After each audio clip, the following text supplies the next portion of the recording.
Sure, we've heard that one before. Woo! Yeah, we love. Yeah.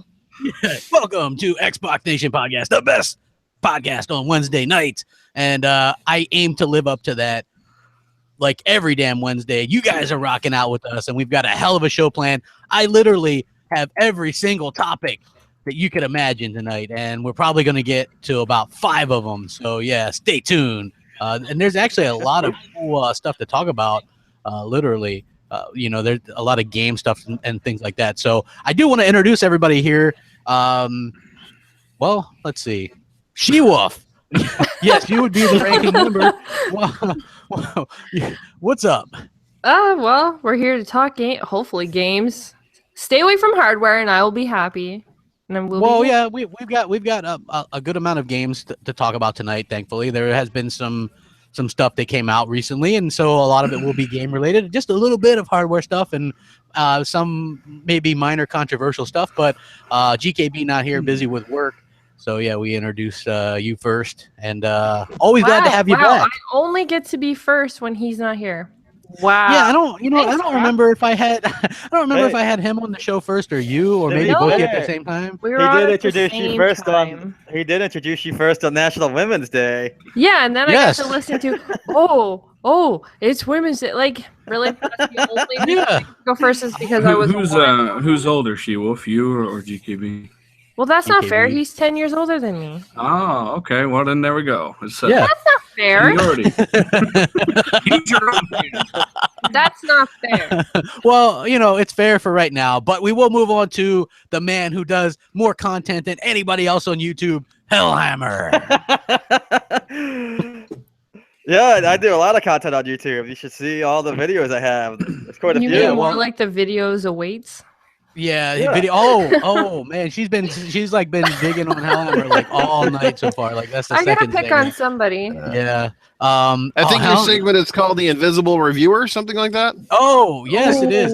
I told him, I was like, dude, just do a video about how your fucking Xbox is broke, and put it out there. 20,000 views off that. Probably, yeah. Right? Like, probably. Look, here's the funny thing, right? Hellhammer's a bit of a traitor because he got an iPhone, which, again, like we were both Windows Phone guys. So now I think I'm the lone wolf now. Oh, by myself. You and Jez are still holding the line. Yes, we're holding the line, Jez. We're doing it. Yeah, and then. So, and he's been playing PS4, and he was like trolling me so bad, right? Because we both had OG Xbox Ones, and I had an S, and he wasn't going to get an S because he was going to wait for Scorpio. So he's like, all right, then his original one broke for whatever reason. And I was like, here, well, this one's just going to be boxed up. You can use mine. So I let him use that, and then that one broke too. They both got some kind of hard drive issues or some shit. But I was like, are you sure it's not just the preview program thing? And he's like, no, it's not that. It's something else or whatever. So, so both of his are broken. So he's got to wait like a week or two before he gets it back or whatever. So we do have a little bit of that issue. So he's been playing the PS4. Yeah, so he's been playing the PS4, and he's been having a good time on it. He's like, man, I'm going to sell all my Xbox One games to GameStop. Hey, I've at least doubled my time spent on PS4 now. So it's up to like almost 12 hours. He's like, I'm gonna get Bloodborne. I'm gonna get this game. Does that mean you don't play much if you've already doubled your time on PlayStation? Does that mean you don't game a lot in general? He's played at least 6 hours. He said. So I mean that's. So then, how much time does he play on his Xbox? Well, he plays on Xbox most of the time, yeah. But he was trolling me hard, man. He's like, I'm gonna get rid of all my games, my Elite controller. I'm gonna sell it all to GameStop. I was like, yeah, they'll give you $50 for it all. So I was like, have you Platinum Fat Princess yet? He put Platinum. My name is Mayo or whatever that is. Platinum that game. I mean, who wouldn't? You know what I mean? Like that is a fantastic game. Yeah. Well, I'm in the middle of Ratchet and Clank right now. That game is pretty good aside from the fact that game is really good. I hit that weird glitch that I posted on Twitter where he just fell to the map and started like spinning around until I died. I told him, I was like, play that Horizon Zero Dawn. That game's okay. And he's like, yeah, but the voice acting is really bad. I'm telling you, I'm just saying, people that said I was full of shit. You are full of shit. Sometimes, but not with that. I think the voice acting. It was not that bad. I have a video where it has the voice acting and it sounds horrible. People You can do know you hear it. can't actually say that you have a video because for all we know, you could have taken it, put it into some rendering thing and like altered it. It's called the 21st century. We can't. Well, no, yeah, I get that. I don't think Crapgamer is smart enough to sit there. You give me too much credit, Chico. You give me way too much credit. But let me introduce the man himself, the legend, Space Dealer, Dealer Gaming. What's up? The stealing and the amount of dislikes, apparently. Oh. So Crap was on the podcast yesterday on Beast Fire. He's talking. I think I brought some dislikes to your channel. I was like, yeah, it's all right. I don't give a shit. Yeah. Hey, you know what? I thought I did a pretty good job on the show. You know what I mean? Like at least my mic was working pretty good. Yeah. Like aside from maybe some of the guys on the panel using walkie-talkies as microphones, it wasn't too bad. Breaker. Oh yeah, we like that Xbox. This is Black Dog.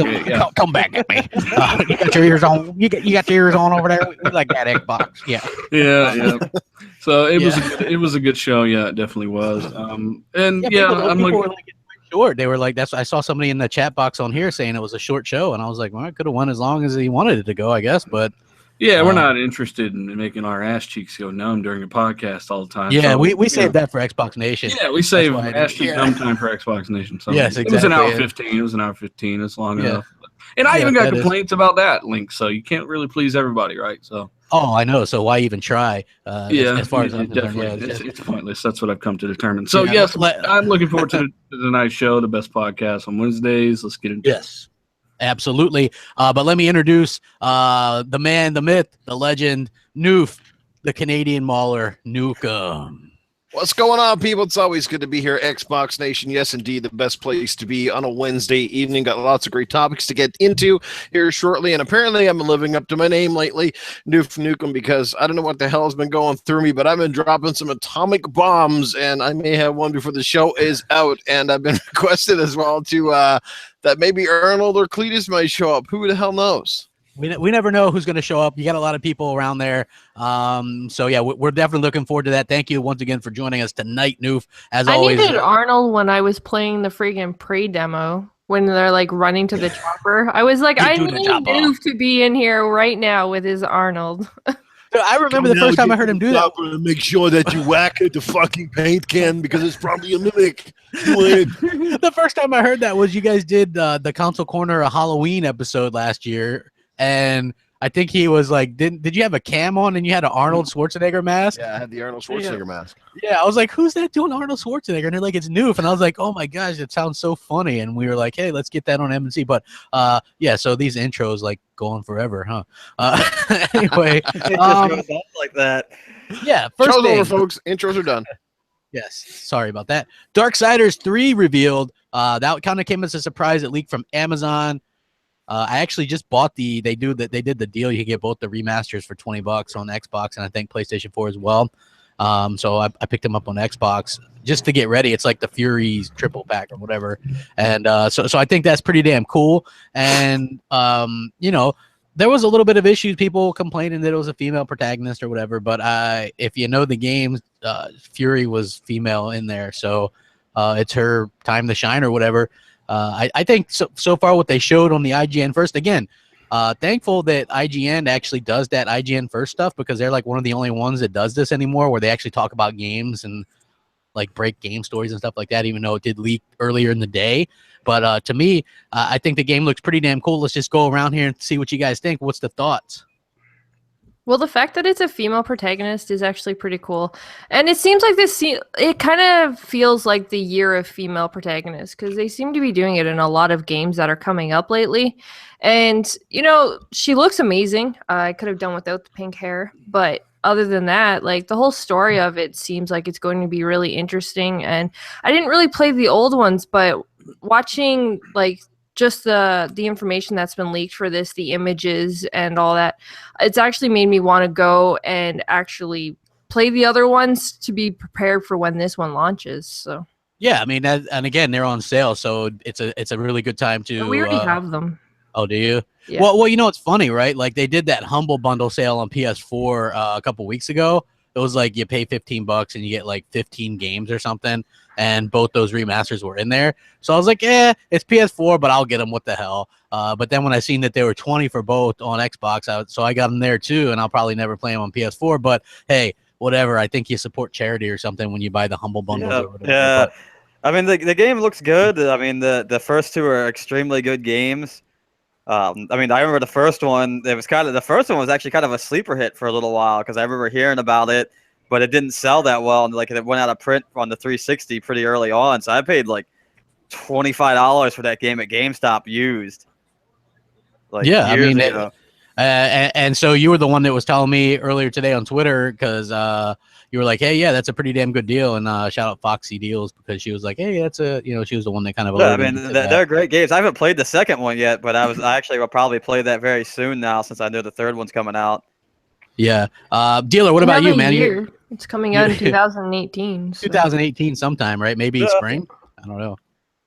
Dealer, you're a fan of these games? Better be spring or there's a curb stomping due for sure. Yeah. I bought the first one. It was definitely a lot like God of War in terms of the quick time events and all that stuff. Didn't beat it. Didn't play the second one. What most interesting thing about all this that I noticed was that the studio is still called THQ Nordic, right? Yeah. Like, that's really cool that they actually kept their name like that. Yeah. But in terms of the game, we haven't seen any gameplay. I'm sure it'll look and run much better than the old ones did, but I'm not really too versed in the story of those games. But hey, I might pick up the first two. I picked up The Witness. It was half off. So these sales on consoles, man, they do help. Get people. They're picking up the sales are starting to rival. I'm gonna say it. They're starting to rival the Steam sales. They've been doing that. I've been going back and forth. Every single Steam holiday sale, I go back and forth between console and PC, and I look, and they're about the same now. So yeah, definitely. I mean, within a couple $1 difference, usually it's pretty damn close. Yep. Hey, Noof, what do you think, man? Are you a Darksiders fan? Yeah, well, I think it's a fantastic franchise. I mean, I love the art style. The characters are badass. And if you never owned a PlayStation or had God of War, this is about as close as you could pretty much get on an Xbox platform to that franchise. But again, it has those Zelda-esque, type of quests and dungeons and different things. I think they're great games. I'm much like Dealer. I played the first game a fair bit, but never finished it. Want to go back and complete that one. Second one, I never got around to because it kind of come out in the shuffle of a lot of other games, and it kind of just fell underneath my radar. But with that deal right now, $20 or whatever, definitely may have to take advantage of that. Yeah, pretty excited for it. I think it's a great game, and hopefully, it picks up a little more steam. More people check it out and buy it. Maybe some people will pick up the older Darksiders games now and try them out. I really think a lot of people missed out on this franchise, and wholly support it. It's good to see it coming back because I honestly didn't think we would see a third part just based on what happened with the studios and stuff. So it is fantastic news. I'm all for it. Plus, and yeah, go ahead, She-Wolf.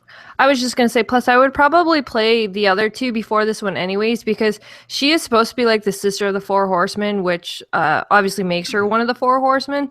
But, she's taking on the 7 deadly sins, and it just seems like a lot of the stories are all going to tie in together. So I would probably recommend playing the other ones. Anyways. Yeah, I mean, $20. I mean, $10 a piece. Come on, how cheap are you guys? Hashtag mooching. Like, really? Like, don't those the first two? They run at 60 as well, don't they? Yeah. Actually, they're backwards compatible too. If you have them, that's how we have them. Yeah, because they're backwards compatible. Yeah, if you have them or whatever. But for me, it's like, I don't know. Again, I might get shit for this, but I would rather have the better looking, better running versions.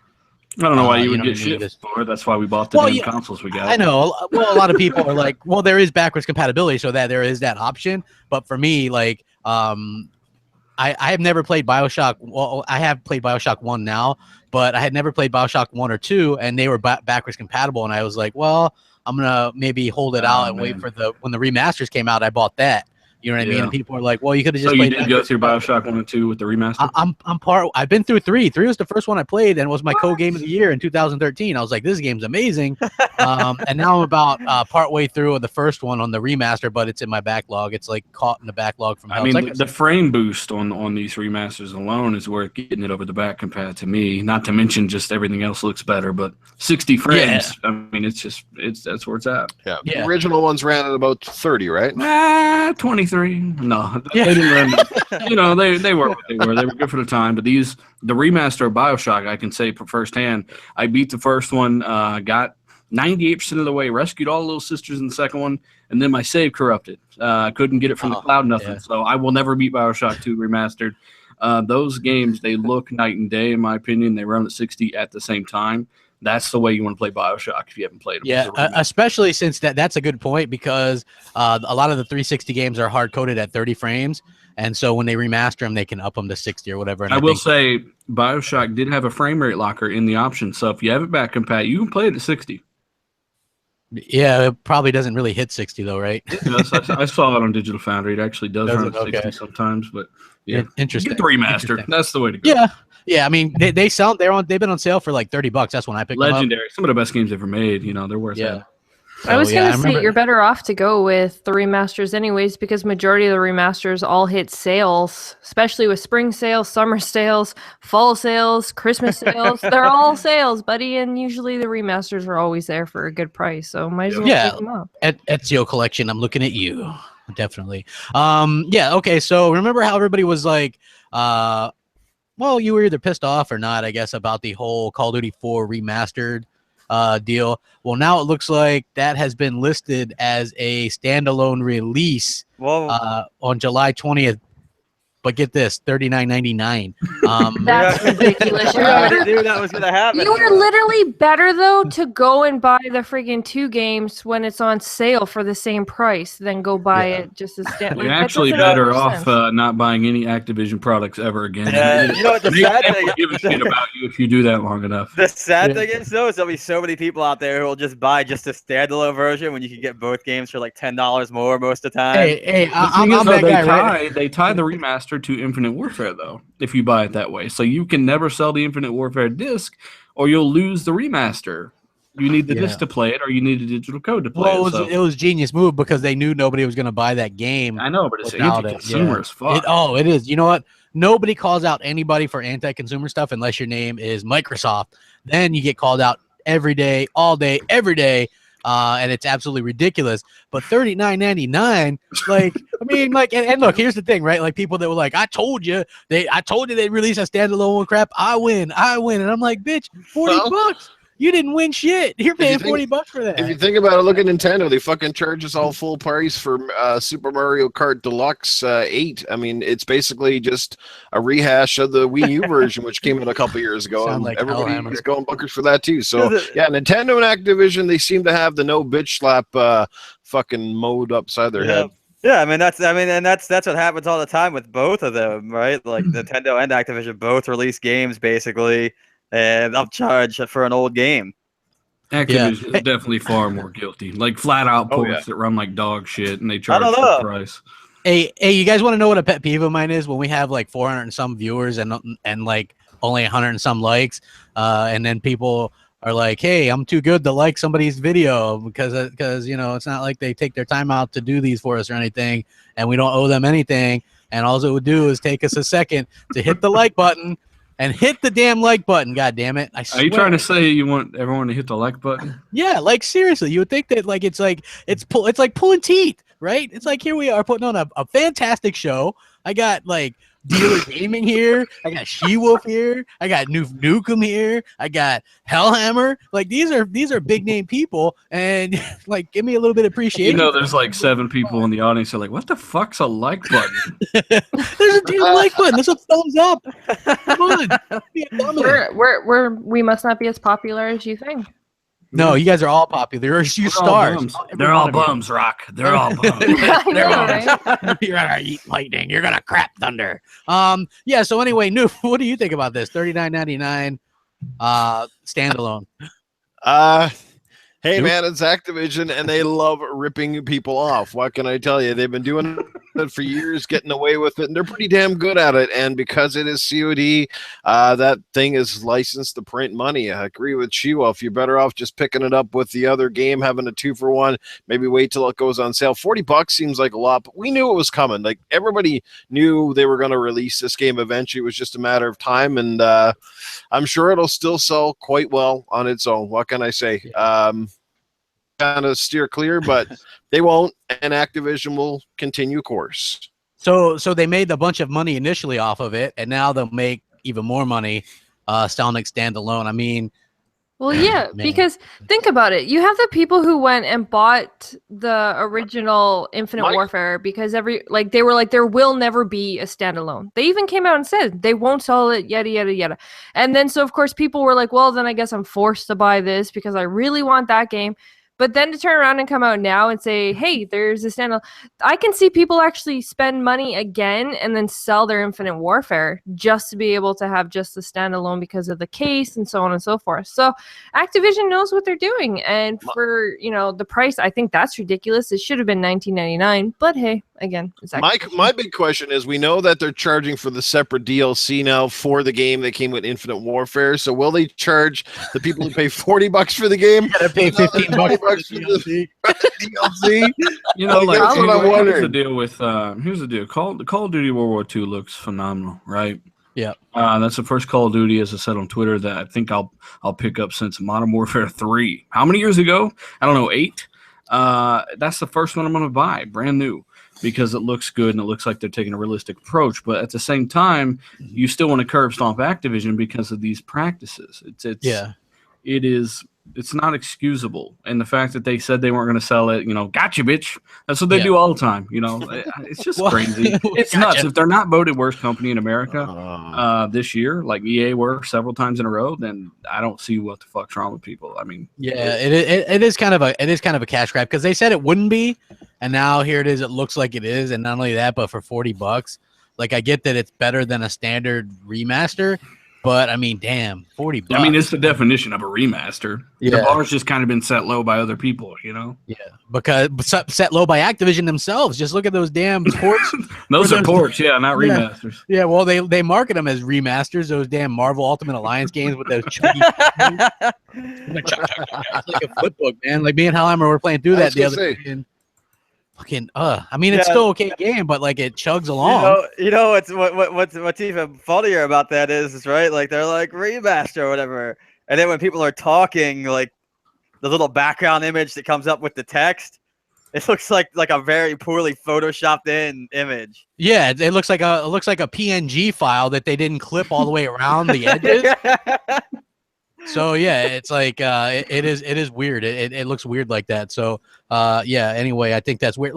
She-Wolf, what about Fox? Is she gonna pick this up? Because I know she likes Call of Duty 4, but she didn't want to buy Infinite Warfare. I don't know. She said, I believe she's like, I'll get it if it drops like $25 or whatever. I don't think she'd pay that price for it. So we have so many other games, but we have so many other games that have been coming out that really, like, unless you really are in dire need of buying it because you really want to play it and know you're going to play it, I don't see the point in buying it. I know, but like to me, like haggling over $25 or even $50 isn't worth it. Like Hellheimer, like I was telling him, I was like, you should get yourself a Switch. He's like, I don't know the price. He's like, if it was $50 cheaper, I was like, you're going to haggle and worry about $50? And he's like, well, that's a game. And I'm like, I was just going to say, but $50 would go to a game where the Switch doesn't come with a game. But it's not that big a deal. Like, come on, $25. That's a huge deal though, right? Especially for people who may be on more of a budget for like their gaming or that sort of thing, right? Like if I go out and buy a console and I'm spending $300+ I'm expecting to get, and it's not like obviously not like a more higher end console like a Scorpio or something similar to that. I'm expecting to get a game with it for that price, $350. Yeah, I mean, maybe two. Yeah, I understand that point a little bit, but to me, because on my end, like on the Switch, like if you're looking at those the Joy-Con controllers, it's about like when they're just all, even when whatever, they're kind of small and kind of flimsy. So then I'm looking at $300 for that, $380 for the fucking Pro after the Pro controller, and then another $60 for a game, and then I've spent all that money to literally buy into one game, and there's probably only going to be a total of maybe 2 or 3 games this whole year for it. Yeah. I mean, I can understand that, but it's like, even for me with Scorpio, like, is anybody on this panel, like, let's say it's not $3.99 and it's $4.99, we're all still going to get it. Well, yeah, but that's because I can play all my old games on it too. Yeah, I mean, I get that too, but it's just like, I don't know. Games that are sitting in my backlog, all of a sudden, even if they didn't get a patch, now look and play better. Yeah, That's the difference. Scorpio doesn't have to sell the hardcores. That's the easy part. It's sold to us. Yeah. It's anybody else that might be hanging on the fence or trying to convert the PlayStation crowd. That's the ones that where the price is really going to be that sticking factor. Oh, that PlayStation crowd is going to absolutely love it. They're gonna be like, hell yeah, well, give me that damn thing. It's going to be the best place to play. You know what I mean? It's the real deal. I think that's going to be what's really going to sell them on it. Moving on, it looks like one of my big deals that was hoping to be at Microsoft's stage at E3 isn't going to be there. The Shadow of the Tomb Raider sequel, as pretty much confirmed, not going to be at E3 this year. But they say they're going to have more on it later this year. So maybe Gamescom introduction or something like that. But I was actually hoping that this game would be introduced at E3 for the simple fact that Microsoft doesn't have any third-party games. Like, what are they going to show off? Well, I'm sorry, I didn't mean to go on that tearful tangent. They got, they got to show off more than just. Well, they're supposed to have Splinter Cell and Shadow of War. They're all multiplayer games. Multi-plat games, yeah. Multiplayer, whatever. Assassin's Creed. Well, yeah, I mean that's true. Hey, they could also show off.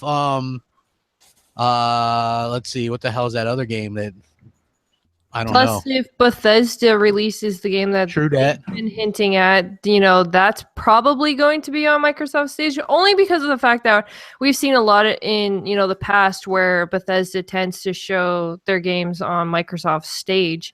So if they, their new game, that could also be shown, which that one's going to be multi-plat. So yeah, you're right. I mean, I guess it's easy to look because it does look kind of bad that Red Dead 2, Star Wars Battlefront 2, Call of Duty, World War 2, and Destiny 2 are all partnered with Sony. Have they all actually been confirmed to be? Yes. Okay. Yeah, I know, right? It's bad, but I say that they're just parted. I thought that by everything I've seen that those were exclusives because there's no logo. Yeah, but the thing about E3 though is we already know that Microsoft isn't doing a separate show for the Scorpio. So that means that part of their E3 will be about the Scorpio, where PlayStation doesn't actually have any, hardware that they're going to be talking about. Yes, there is that whole rumor about the 5, but a lot of people don't really believe that. So they really do need the games to be able to keep up with the Scorpio announcement. And so it kind of entangles themselves back and forth about, what do we have to show off, but what can we still stay on top with? And their best bet was to go with third-party games, where Microsoft is going to be focusing on the Scorpio and what it can do and what it can play. It's important for them to say, if they can't show Red Dead or any of these other games, they need to say, well, every game that comes out this year will run and look substantially better. Like they're allowed to say that, sure. Yes. Well, have you not noticed on Twitter they're saying that? Yeah. I even seen like some of the people that are notorious for like maybe kissing ass a little bit to Sony and Nintendo, like Stein. Sorry, I put his name out there, but he was like, he's like all these great video game trailers, and he goes, just imagine how great everything's gonna look on Scorpio. You know what I mean? Like that's the dude that pimps like new controllers like every single day. Like, look at this controller. This one's pink, and this one's got grips. This one's got some carbon fiber look to it. This one has those. Carbon fiber. Yeah, this one's got those ladybug hairs on it. You know what I mean? Like, come on. I don't know. Like Noof, what about you? Are you a Tomb Raider fan? Like, see, to me, I'm a fan of the series. Like, I'm a huge Tomb Raider fan. I mean, I go right way back to the original series, and somewhere along the line, it did lose me because I like after like number 1, because I bought the original game like back on the Sega Saturn, believe it or not, which it was actually developed for originally by Core for the Sega Saturn. But anyway, getting off topic there. But yeah, I love the series. Tomb Raider is amazing. I would have to say Tomb Raider may very well be the two of my top. I would even put them in my top 5 games in the last 4 or 5 years. That's how good I feel they are. I think they're fantastic. And anybody who missed out, if you love action adventure, you love third-party, third-person games, it's where it's at, man. And as much as I like the Uncharted series, I'll take Tomb Raider any day of the week. I find it handles better. I find it looks as good, if not better overall. Just find the length of the campaigns itself are really good. There's lots of great DLC. I just fantastic. Great character, great reboot. job well done, Crystal Dynamics. Can't wait for the third one. It's going to be fucking awesome. The third one wouldn't be by Crystal Dynamics. It'd be by what the hell, something Montreal. Montreal. Yeah. So Eidos Montreal. So hopefully it would still be of quality of the others. You know what I mean? But that is one of my all-time favorite franchises. The reboot, anyway. Like I remember playing the originals on the PlayStation and stuff, and liking it, but it was a little bit too much puzzle oriented. So I really liked the idea of the reboot because I could get into it and I could actually do the tombs and stuff. Like it wasn't where I had to struggle. I don't know. Again, it comes into me not being a great gamer, but imagine that.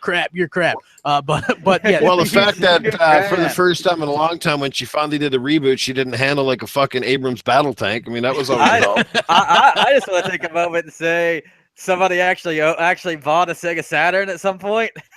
Yes. Well, Hellheimer had a Sega Saturn. Yeah, I did. I love Sega Saturn. And that was one of the games I bought it for too at the time. It was like Tomb Raider when it came out. It was one of the first like true 3D like platforming games of its time. And then Mario 64 came out, and that controller kind of revolutionized the way that we play games. Yeah, absolutely. And we now have the man, the man with the million here. We have Rand. What's up, man? It's the man with no PlayStation, dude. The man with. You don't have a PlayStation. What was? Don't worry, you'll have one soon, Rand. You'll have one soon. The man with 0 trophies. That's what my the man with 0 trophies. But people message me and they're like, "What's up with Rand? Is he?" You weren't the only person. Yeah, is he going iron? Is he going Ironside? And I'm like, nah, man. Anyway, he don't even have a PlayStation.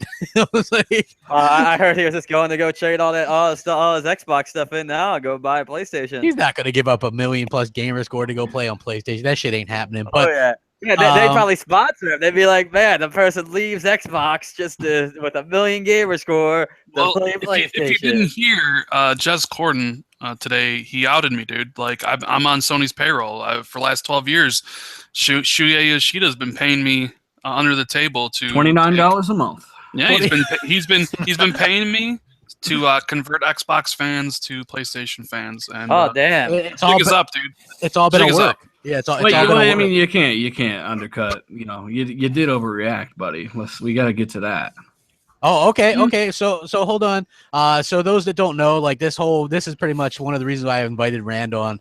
Was he was getting a lot of shit, and he did a video about Phil Spencer's comments and how he was worried about it, which again, he's entitled to his opinions.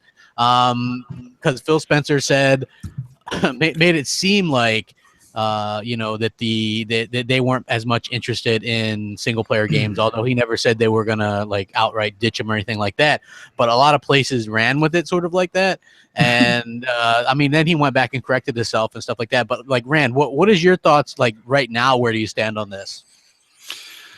I mean, I never said like single player games are done for. I was taking what Phil was saying about where he sees the industry is right now and going to the future, and trying to apply that thinking to the games he might greenlight on the first party side, considering we don't know anything else that the first party is doing.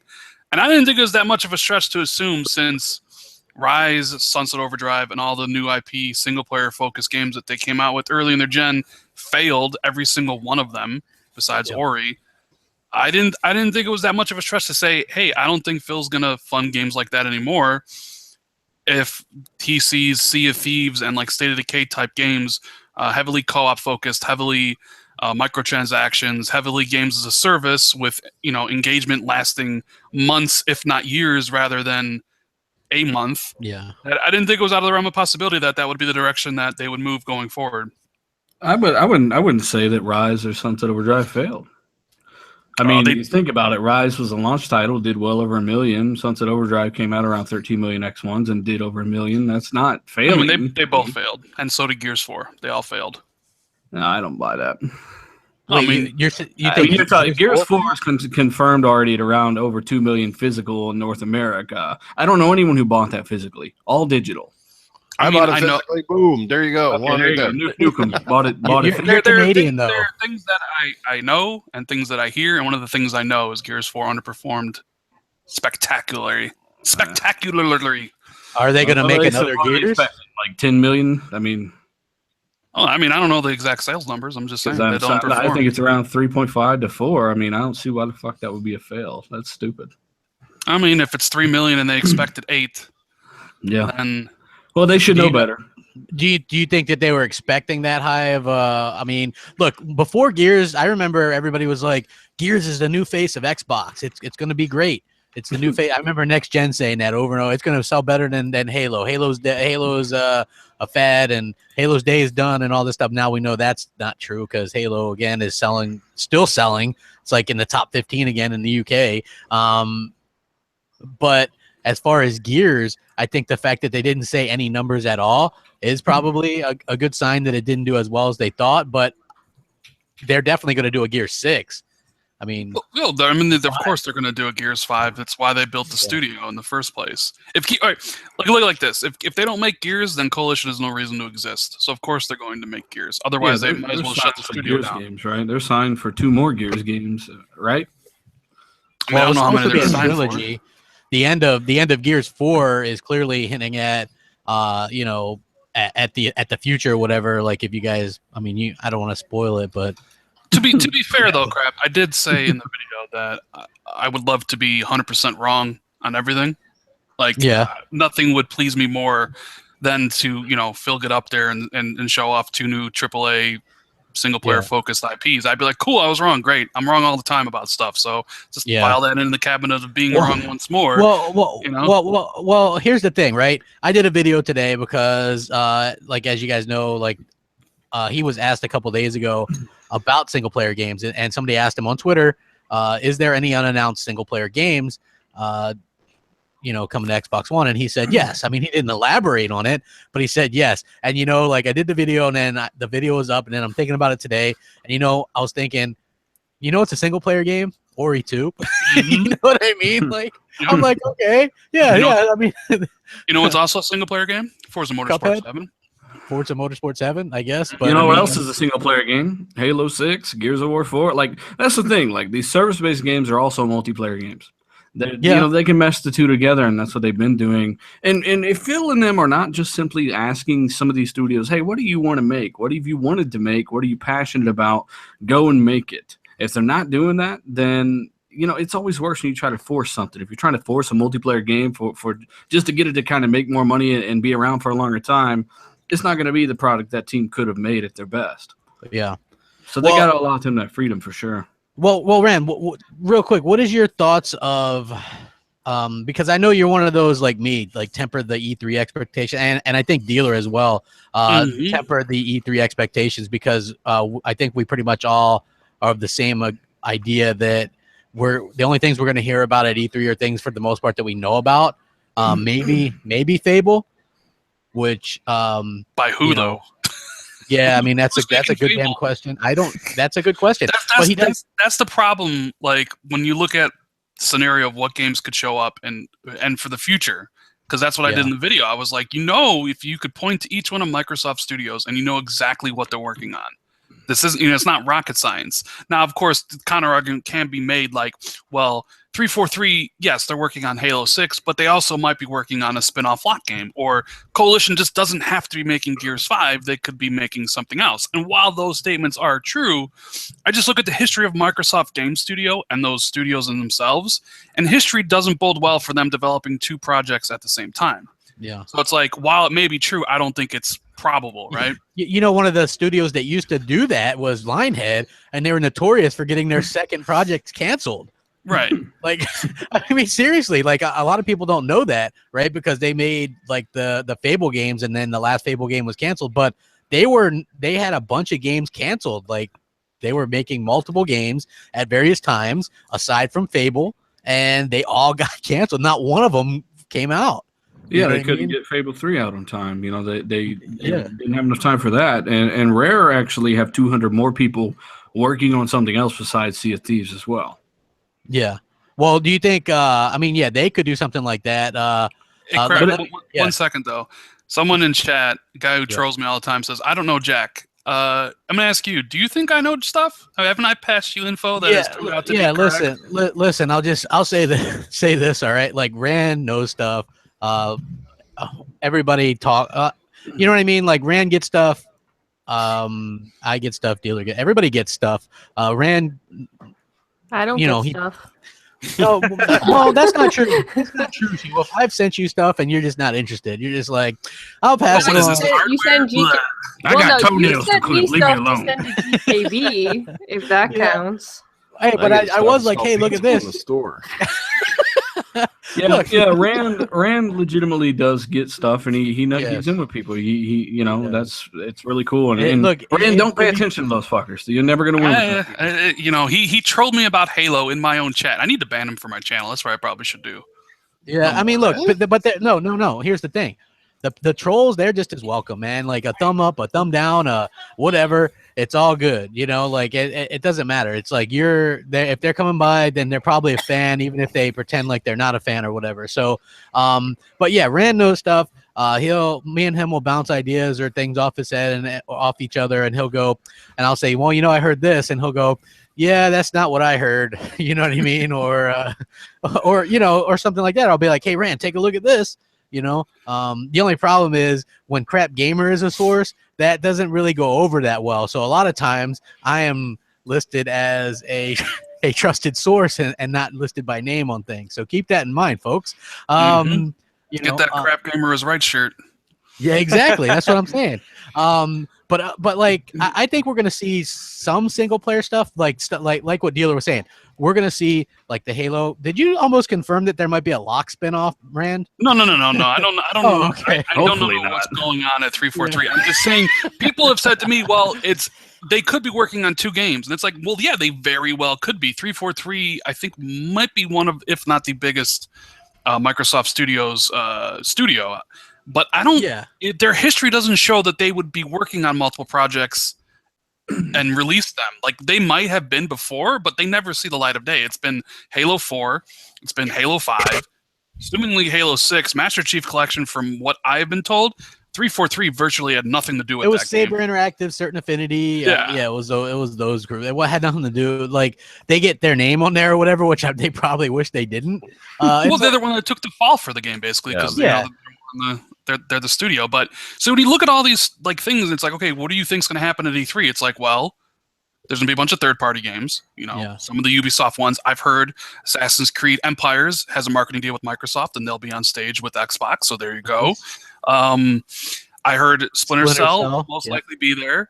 I've even heard some rumors that Warner Brothers is going to co-market with Microsoft now, maybe for a new Batman game. I don't know about the Batman stuff, but they're going to be there. You're going to have a Minecraft segment, of course. Yeah, and that's the biggest game. And there, you have your first-party games. You got Sea of Thieves, which I don't think is coming out this year anymore. I think that's next year.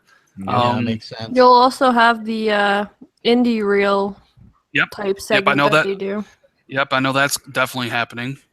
Well, if they spend more than 5 minutes on Minecraft, Let's hope that I'm gonna be fucking pissed. Cuphead actually comes out. Shit. Cuphead is supposed to come out this year. Like, you know what? There are games that people are going to be interested in that come out this year that aren't going to be like the big AAAs. Like that Ori game could come. I mean, who knows? Like they already have that engine and stuff built. Supposedly they were supposed to announce Ori and the Night Wisp last year. Yeah, well, like I mean, that, I don't think it'll come out this year. I think that's a 2018 game. But Yeah. then you look at State of Decay 2. I've heard that's going to release before September. Crackdown 3. Crackdown 3 is a launch game from what I've heard, which Yeah. is not surprising. Forza Motorsport 7. See, I'm not sure in Forza. Like, I'm not sure if it'll come out in its normal September release slot and just then kind of had or if they're just going to hold that towards Scorpio and release it when Scorpio comes out. Do you think they're going to? Yeah, they said they aren't going to do it like a normal console launch, which I guess makes sense. But then, to me, it makes much more sense to release Crackdown and Forza with the console. They're also going to be showing Phantom Dust, aren't they? No. Did you one quick thing about Phantom Dust? Did you notice today when they showed it off when Polygon got the exclusive thing for whatever reason, right? Even after that dumb Ben Kuchera satire piece he tried to write, right? And the outcry about Phantom Dust was the number one thing people complained about. I have no idea. There was no frame rate counter. That the game looks like shit. Yeah. But I'm like, but I thought graphics and resolution don't matter anymore. I mean, look, that's they a good, matter. that's a good point. Listen, this is the thing that I tried to stress with Phantom Dust. Nobody was building this up as a huge thing. This isn't the remake. This is just something that they kind of put together. And look, when Sony releases PS2 classics, quote unquote, they don't change the aspect ratio or do anything. They just, up-res it to 1080p in that 4.3 ratio and slap 12 trophies on there and call it a day. You know what I mean? Like, this at least looks much better than that. Yeah, and they got microtransactions too, which it's like you took an Xbox original game, card based, if anybody's played it, and the card has something to do with I actually played it. It's actually a really cool game. Yeah, very unique for its time. Still hasn't been done since. But I guess there's something to do with the cloud and the cards, so they can sell you, make a microtransaction. Microsoft's favorite form of microtransactions with card packs. So service-based game, right? Buy some packs. Yeah, buy some packs like everything else. And even with Halo Wars 2, right? Let's say that game underperformed like hell, which it probably did. At least people are probably buying them packs. You know what I mean? Man, they ain't buying no packs. Everybody's buying packs with those pathetic things. fucking video game industry is turning into like a sports trading card business. Like, it's fucking ridiculous. Well, you know what? With Phantom Dust, it's like, do you think this thing's going to be free or super cheap, Rand? I mean, I can't see it being more than $15. Super cheap.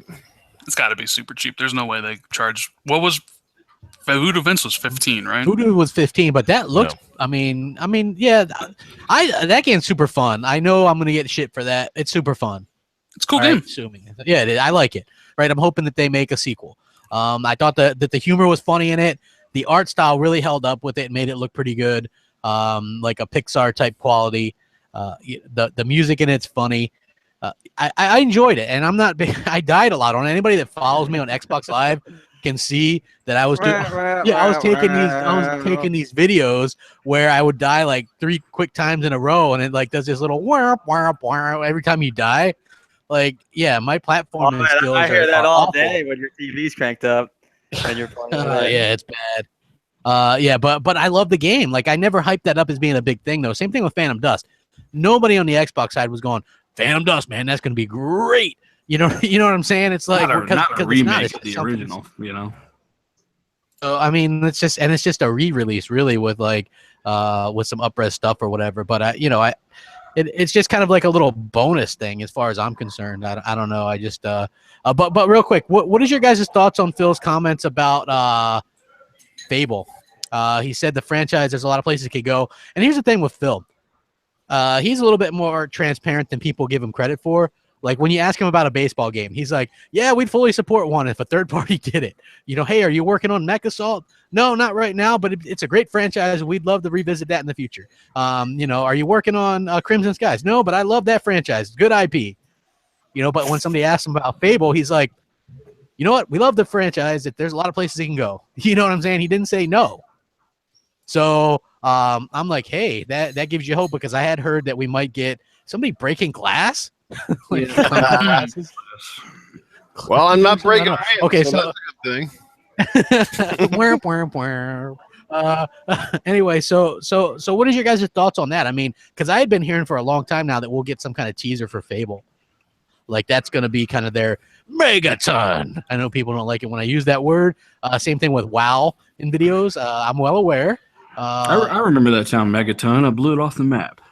Megaton. Personally, Megaton. I think Fable is one of those franchises that potentially has the ability to resurge and maybe even be more popular than it was back in the day. I mean, frankly, two of its biggest titles. I mean, the first game came out on the OG Xbox. Fable 2, I think, was 360. I think a lot of people miss the original titles, so there's a lot of hardcore fans out there. But with the popularity now of games like Witcher and more of those games that are sort of set in those medieval times, with a resurgence of the action RPG genres, I think Fable stands a chance at resurging. We were talking about Gears earlier. Like, Gears meant a lot more to the Xbox 360 platform than it is to the Xbox One, because a lot of us here, we're hardcore Gears fans. We bought the game. We don't need commercials and stuff to justify that game. But the audience keeps changing all the time with every generation, and and I think the new Fable is going to be awesome. I know they're going to bring one out eventually. They can't ignore more that franchise. It's just too big, and I think it has, like Phil said, a ton of potential to go in different directions. Let's just hope that they don't botch it. And some people want it to be just like The Witcher, I've heard, and I don't think it needs to be The Witcher. It needs to be No, it doesn't need to be serious action game. Absolutely. So, but it could borrow some things from it. Yeah, you know what? Here's the thing with Fable, right? And I know a lot of people are like, well, was it that big of a thing or whatever? Back when back in 2010, when Fable 3 came out, that was one of the few games at the time. Like, there was always a few games that would come out where you would look at your friends list and like 90% of your friends list was playing that game. Call of Duty every year was like that. Whenever a Halo would come out or Gears, and Fable 3, there must have been 95% of my friends playing it. So even though people say it was the worst one or a failure or whatever, it had a lot of good points, and it did take a few steps back, but it's still fun to, try to get more STDs in the game than your friend. I'm just saying, I just like, I think we all tried to do that, right? Am I alone here? You eventually just ran out of in-game STDs to get, so you just went out and got some real ones. Yeah, well, no. What'd you hear? I don't know. Well, they definitely need a Fable. Microsoft needed RPG. They need more in general, and let's not forget, like I said before, Microsoft Game Studios is an umbrella. They could definitely have more studios working on more things, but who knows? If not, they could outsource it, but we also don't know what Rare's working on, and I disagree. I think Fable needs to be British, more mature. And when Fable 1 came out, it was 2001, right? So the average person who played that game then is well into their 20s now. They need to make this thing more mature, maybe keep some of the charm, but the reason Witcher was so successful is because it gave no fucks. It told a story. It talked about really controversial things, abortion, rape, all kinds of stuff, and it was very adult, and it told that story well. Fable doesn't have to do that, but I'm just saying, don't make compromises. Just tell the story you want to tell, and do it well. Take your time. Yeah. I don't. As long as I think it still needs some of that British humor. I think you got to have some of that in there, and maybe if Rare is helping with that, or they have some studios over there, just kicking in, and maybe with the story and things like, I think that it would be fine. But the fact that people need to keep this in mind, Microsoft were offered quite a bit of money for the Fable IP and turned that down. So they obviously had plans for this. And again, I have heard things, and maybe Rand, you might have heard that too, right? That Fable is a possibility for this E3. I mean, the rumors circulating. I just don't know who would make it. That's the thing. It's like Sumo Digital. Take pass. Sumo Digital is doing a lot. They're working on Crackdown. They're on Snake Pass. Crackdown, from what I understand, is being worked on by 3 studios. Yeah. So it's even the original game. Even oh wait, crap! Maybe you know what? Studio Gobo. Remember, they just signed that agreement with Microsoft. Boom, Fable. There you go. Good point. In case you guys didn't know, Studio Gobo. They're the ones that did. Like, I had to look this up, right? And I might have been one of the first that ran with this. That just goes to show you the depths that I'll go to report stories for you people. And you never hit that like button when you should, but you're forgiven. Just hit the like button now, because why wouldn't you? Because I'm asking you nicely. But Microsoft partners with Studio Gobo, the Disney Infinity developer. I've never even heard of these people, so I click on their website. That was Avalanche. Well, no, these ones in particular made Disney Infinity 3 or 2. They made a couple of them. So Avalanche was the studio behind Disney Infinity. Studio Gobo was a studio that did DLC play sets for each of the games. So they did they did one play set for each Disney Infinity 1, 2, and 3. So what you're saying is they didn't even really make a game; they just made some DLC. They made a racing game once. Yeah, they made Extreme Walmart shopping cover. So basically, the type of game they make is a third person action game. Hang on, what part of F1 2012 did they develop? I think they made the whole game. I thought that was Codemasters. Huh? Well, Codemasters is a publisher. I thought they had an internal studio called Codemasters. I don't know, whatever. Bottom line, F1 2012 was a good game, and it was a lot of fun. Right. Maybe they're taking over for Forza Horizon 4, people. Maybe. Everybody's like, they got racing on lock. Put that team on something else.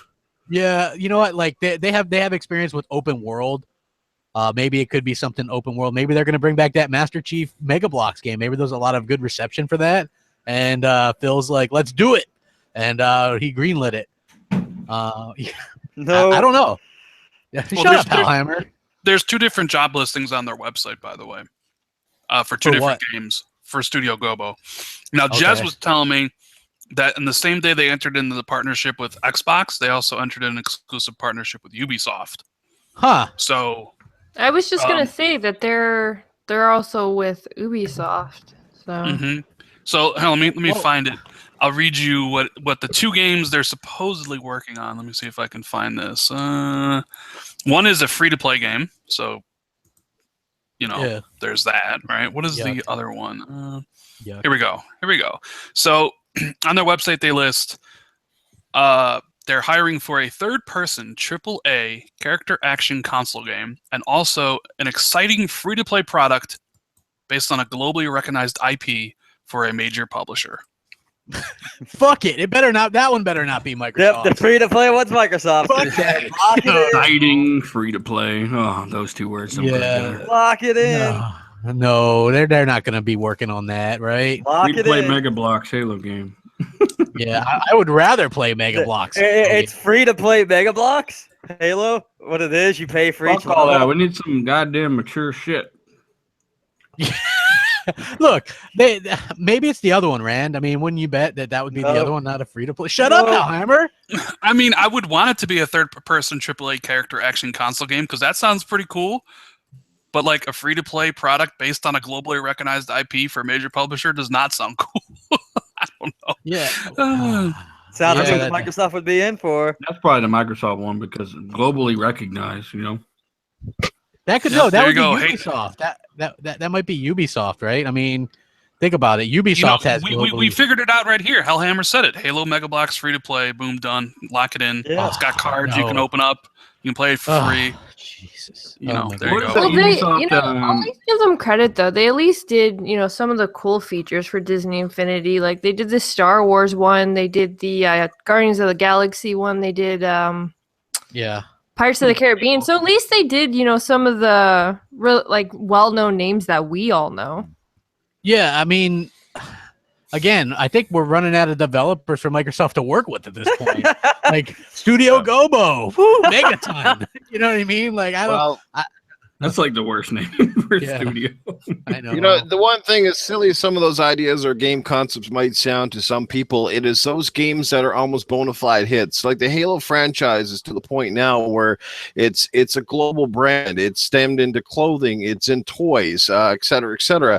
It's the one property that's right up there with Minecraft that Microsoft owns that basically it's a license to print money for the company. And that's always a good thing because the more money they're making on games like that maybe we don't really care about is more money that they get to put back in their games division to help finance AAA games that are new IPs. It offsets those losses, and that's we need one to balance out the other in this industry. And a lot of people sometimes forget that they can take more risks if they are raking in the dough with some of those, I guess, what you call a secure property. So whatever gets the job done, man, I'm all for it. Yeah, I guess so, man. I don't particularly. I don't know. I just want to see some kind of movement from Microsoft. I guess I'm just like everybody else.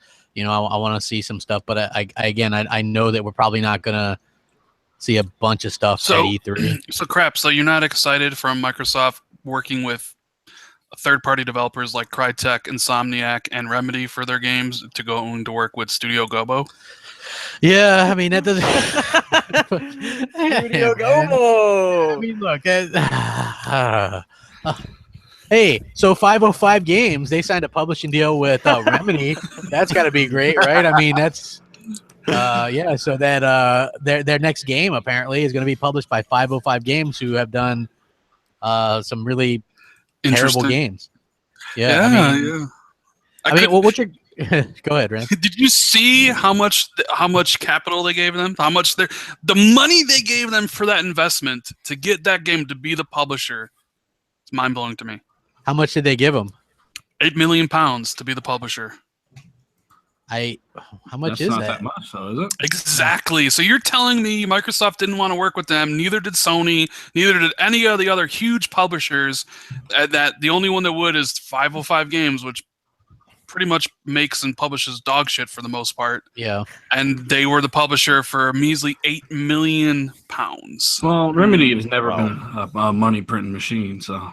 No, and nobody was like on their doorstep to like, all right, if we help you, how many decades are we going to be waiting to get a return on our investment? But think that Remedy goes from working with Rockstar to Microsoft to 505 Games.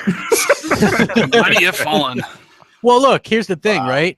Again, when it first got announced that they were going to do they weren't going to be exclusive from Microsoft anymore, my reaction was, I like their games, but oh no, now who's going to make mediocre, poorly received games that nobody buys? It's like nobody buys their games. I love them. I think Quantum Break and Alan Wake are amazing, and so is the first couple of Max Paynes, but nobody buys them.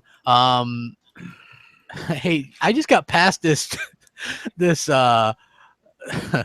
is an article, and I had to use translation to get it, and it says, and the exclusive one prepared by Microsoft and Studio Gobo would be Fable.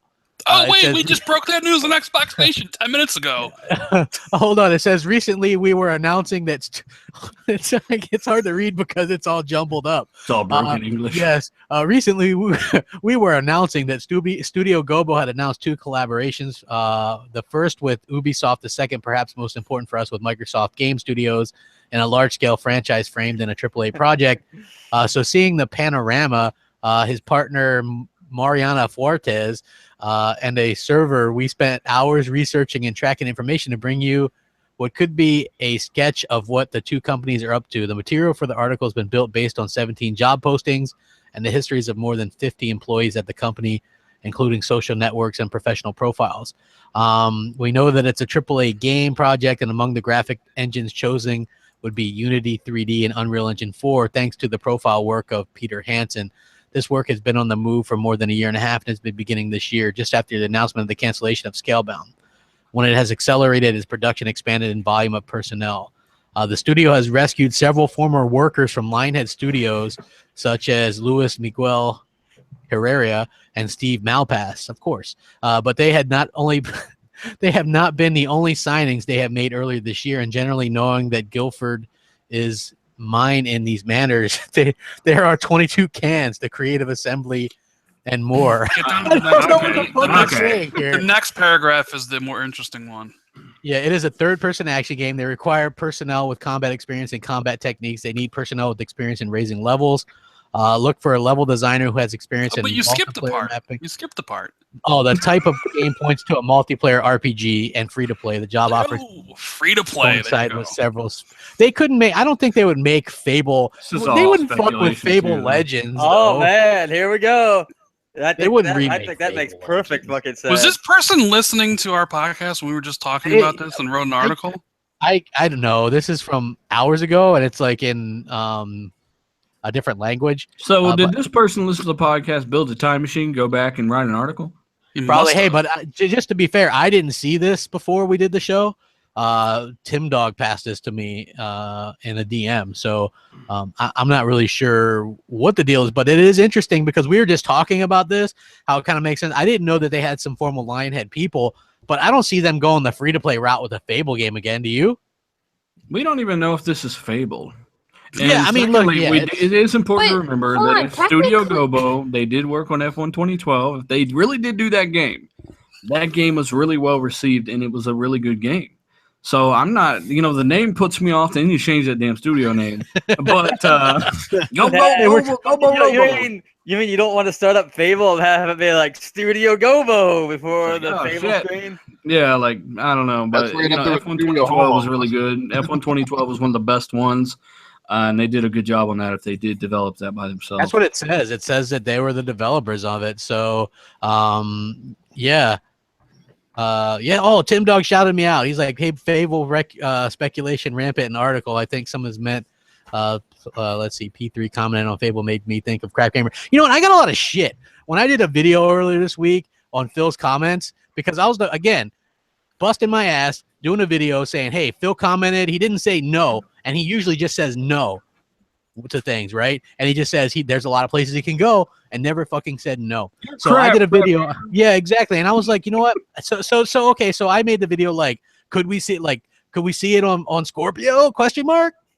And people are like, Crapgamer, that's fucking clickbait. And I'm like, listen, obviously we'd see it on the Scorpio. Just because I put Scorpio, you only have so much fucking room for a title. It would still be Xbox One. Exactly. It's like people like they get lost in the translation, right? It's like, who cares if I put Scorpio or One? But everything's gonna come out with fucking Scorpio. So yeah. So again, and you can go back for 6 months. I've been saying that I had heard that we would get some kind of teaser or something for this E3 for Fable, because they're trying to make some waves, and that would be something that a lot of fans would like. And it wouldn't be hard to surpass Fable 3 or the fucking Connect Fable or the failed Legends. I know some people like Legends, She-Wolf, but for the most part, people have bad memories of that, and they didn't consider it to be a true Fable. It is worth noting that Phil recently said he doesn't want to unveil games too soon, though, anymore. So yeah. This is pretty new. This is pretty recent, if it even is Fable. So I don't know. Hey, yeah, I just want to keep in mind that this is speculation, folks. But it is interesting that we were talking about this, and here it is. We get like this kind of article that had cropped up and is mentioning that they went into a little bit more depth about. Oh damn it! The free to play would be designed for PC and console. Studio Gobo is also, is a British studio, so there you go. Studio Gobo. Yeah, damn, this confirms it. I think that's a pretty big lock. Well, look, Ubisoft could be doing a free to play as well. You know what I mean? I don't think that like for PC and. Let me ask you this: they just released a trailer for a game, didn't they? What was that? It's like a sniper game. That's a phone game though. A fucking phone game. What The graphics are so good. What if they're amazing? What if they hand Fable over to Studio Gobo and they literally just do the 4v1 free to play thing? They don't even change anything from Legends. What if it's just like that? And they'll get their asses kicked in social media. Yeah, that would not. Hold on. My only thing when it comes to the whole Fable Legends thing is they can still take the core base of Fable Legends and change it into more of a Fable-like game, where they're able to actually give the fans what they want, and it doesn't have to be free to play. Now, let's be honest. Everybody turns around and says that Sea of Thieves is going to be free to play, but there's been no confirmation on that. Well, Rare's always Rare's people have asked Rare that, and they said they've never said it's free to play. It is not free to play. Exactly. Like Sea of Thieves will not be free to. People assume that, though, but that's my point. So for anyone to come out and say that, whatever Fable game we get is going to be free to play, it's the same. It goes on the same lines. Hey, somebody in the chat goes, and I usually don't do this. Ben, he goes, they ain't gonna get no funding. They should call them Studio Hobo because they ain't got no money. That's like something Hellhammer would say. I know, look, I don't know. I just think that it could be anything. It's speculation to think that it's Fable. Man, I can't imagine. Here's Fable 4 brought to you by Studio Gobo. I don't know. That just doesn't jive with me, but it could be great, guys. You got to stay positive. I, for one, love Xbox and think it's the best. So just stay positive. If they're really outsourcing a Fable game, this is some next level fuckery. They need, seriously, if they're not going to handpick and handcraft a team to handle one of their most well-known IPs and build it internally with a new team, then this is like, holy shit, this is a rush job. But why would they build it internally when they could just get Studio Gobo to build it? Yeah, and Dealer's the one who said I overreacted. No, I'm not overreacting. It's just the truth. If you're gonna hand off Fable to a third party and outsource it, that's like handing out Forza or Gears or Halo. That's stupid. Maybe they're only outsourcing the multiplayer, or maybe they're outsourcing the new free-to-play Minecraft. It probably is like a multiplayer aspect, probably. Yeah, exactly. I just don't think they would outsource something like that. Whatever you guys got to say to sleep at night. Oh, you remember the Killer Instinct reveal in 2013? Like everyone was so pumped for Killer Instinct, right? And everybody, the question is like, who's making it? And at the end screen, it was like Double Helix. People were like, "What the fuck is Double Helix? Like, this isn't a Rare game? Like what? Well, that was a free to play game, so. It was. It's technically, but it's like so much better than most free-to-play games. I'm you know just what I saying, mean? you can technically play a full story and everything. I think front to back, free, right? Yeah, like Polish game. they were doing the same model for that they were going to do in Fable Legends, where it rotates the character that was free each time or whatever, but you could play through the thing however you wanted. Yeah, they just need to build a traditional game with this thing. That's what I feel like. Yeah. Well, look, what if they're trying to get like toys like Disney Infinity, but Minecraft? Like that could be huge. That stuff's dead. Yeah. So Microsoft jumping on the Toys to Life train like a couple years after the bottom fell out of it.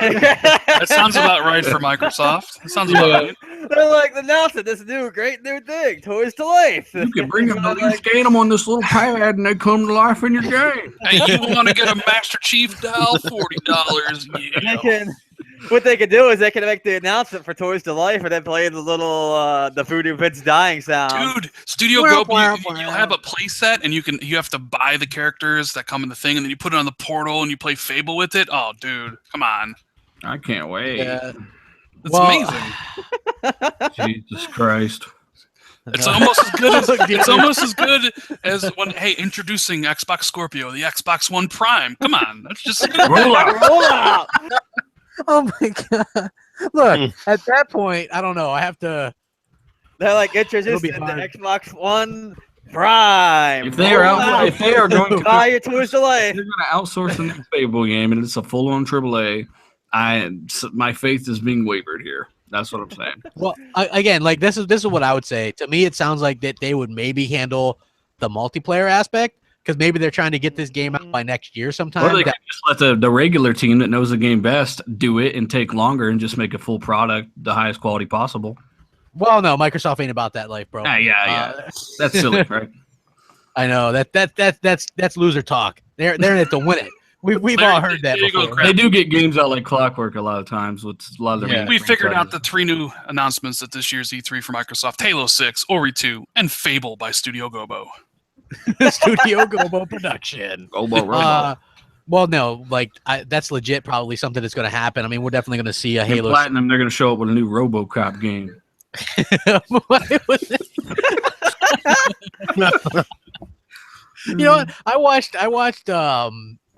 You guys watched that damn series, game what is it, like where the guy that makes a fake game trailer for the games, and he did one for that Nier Automata game.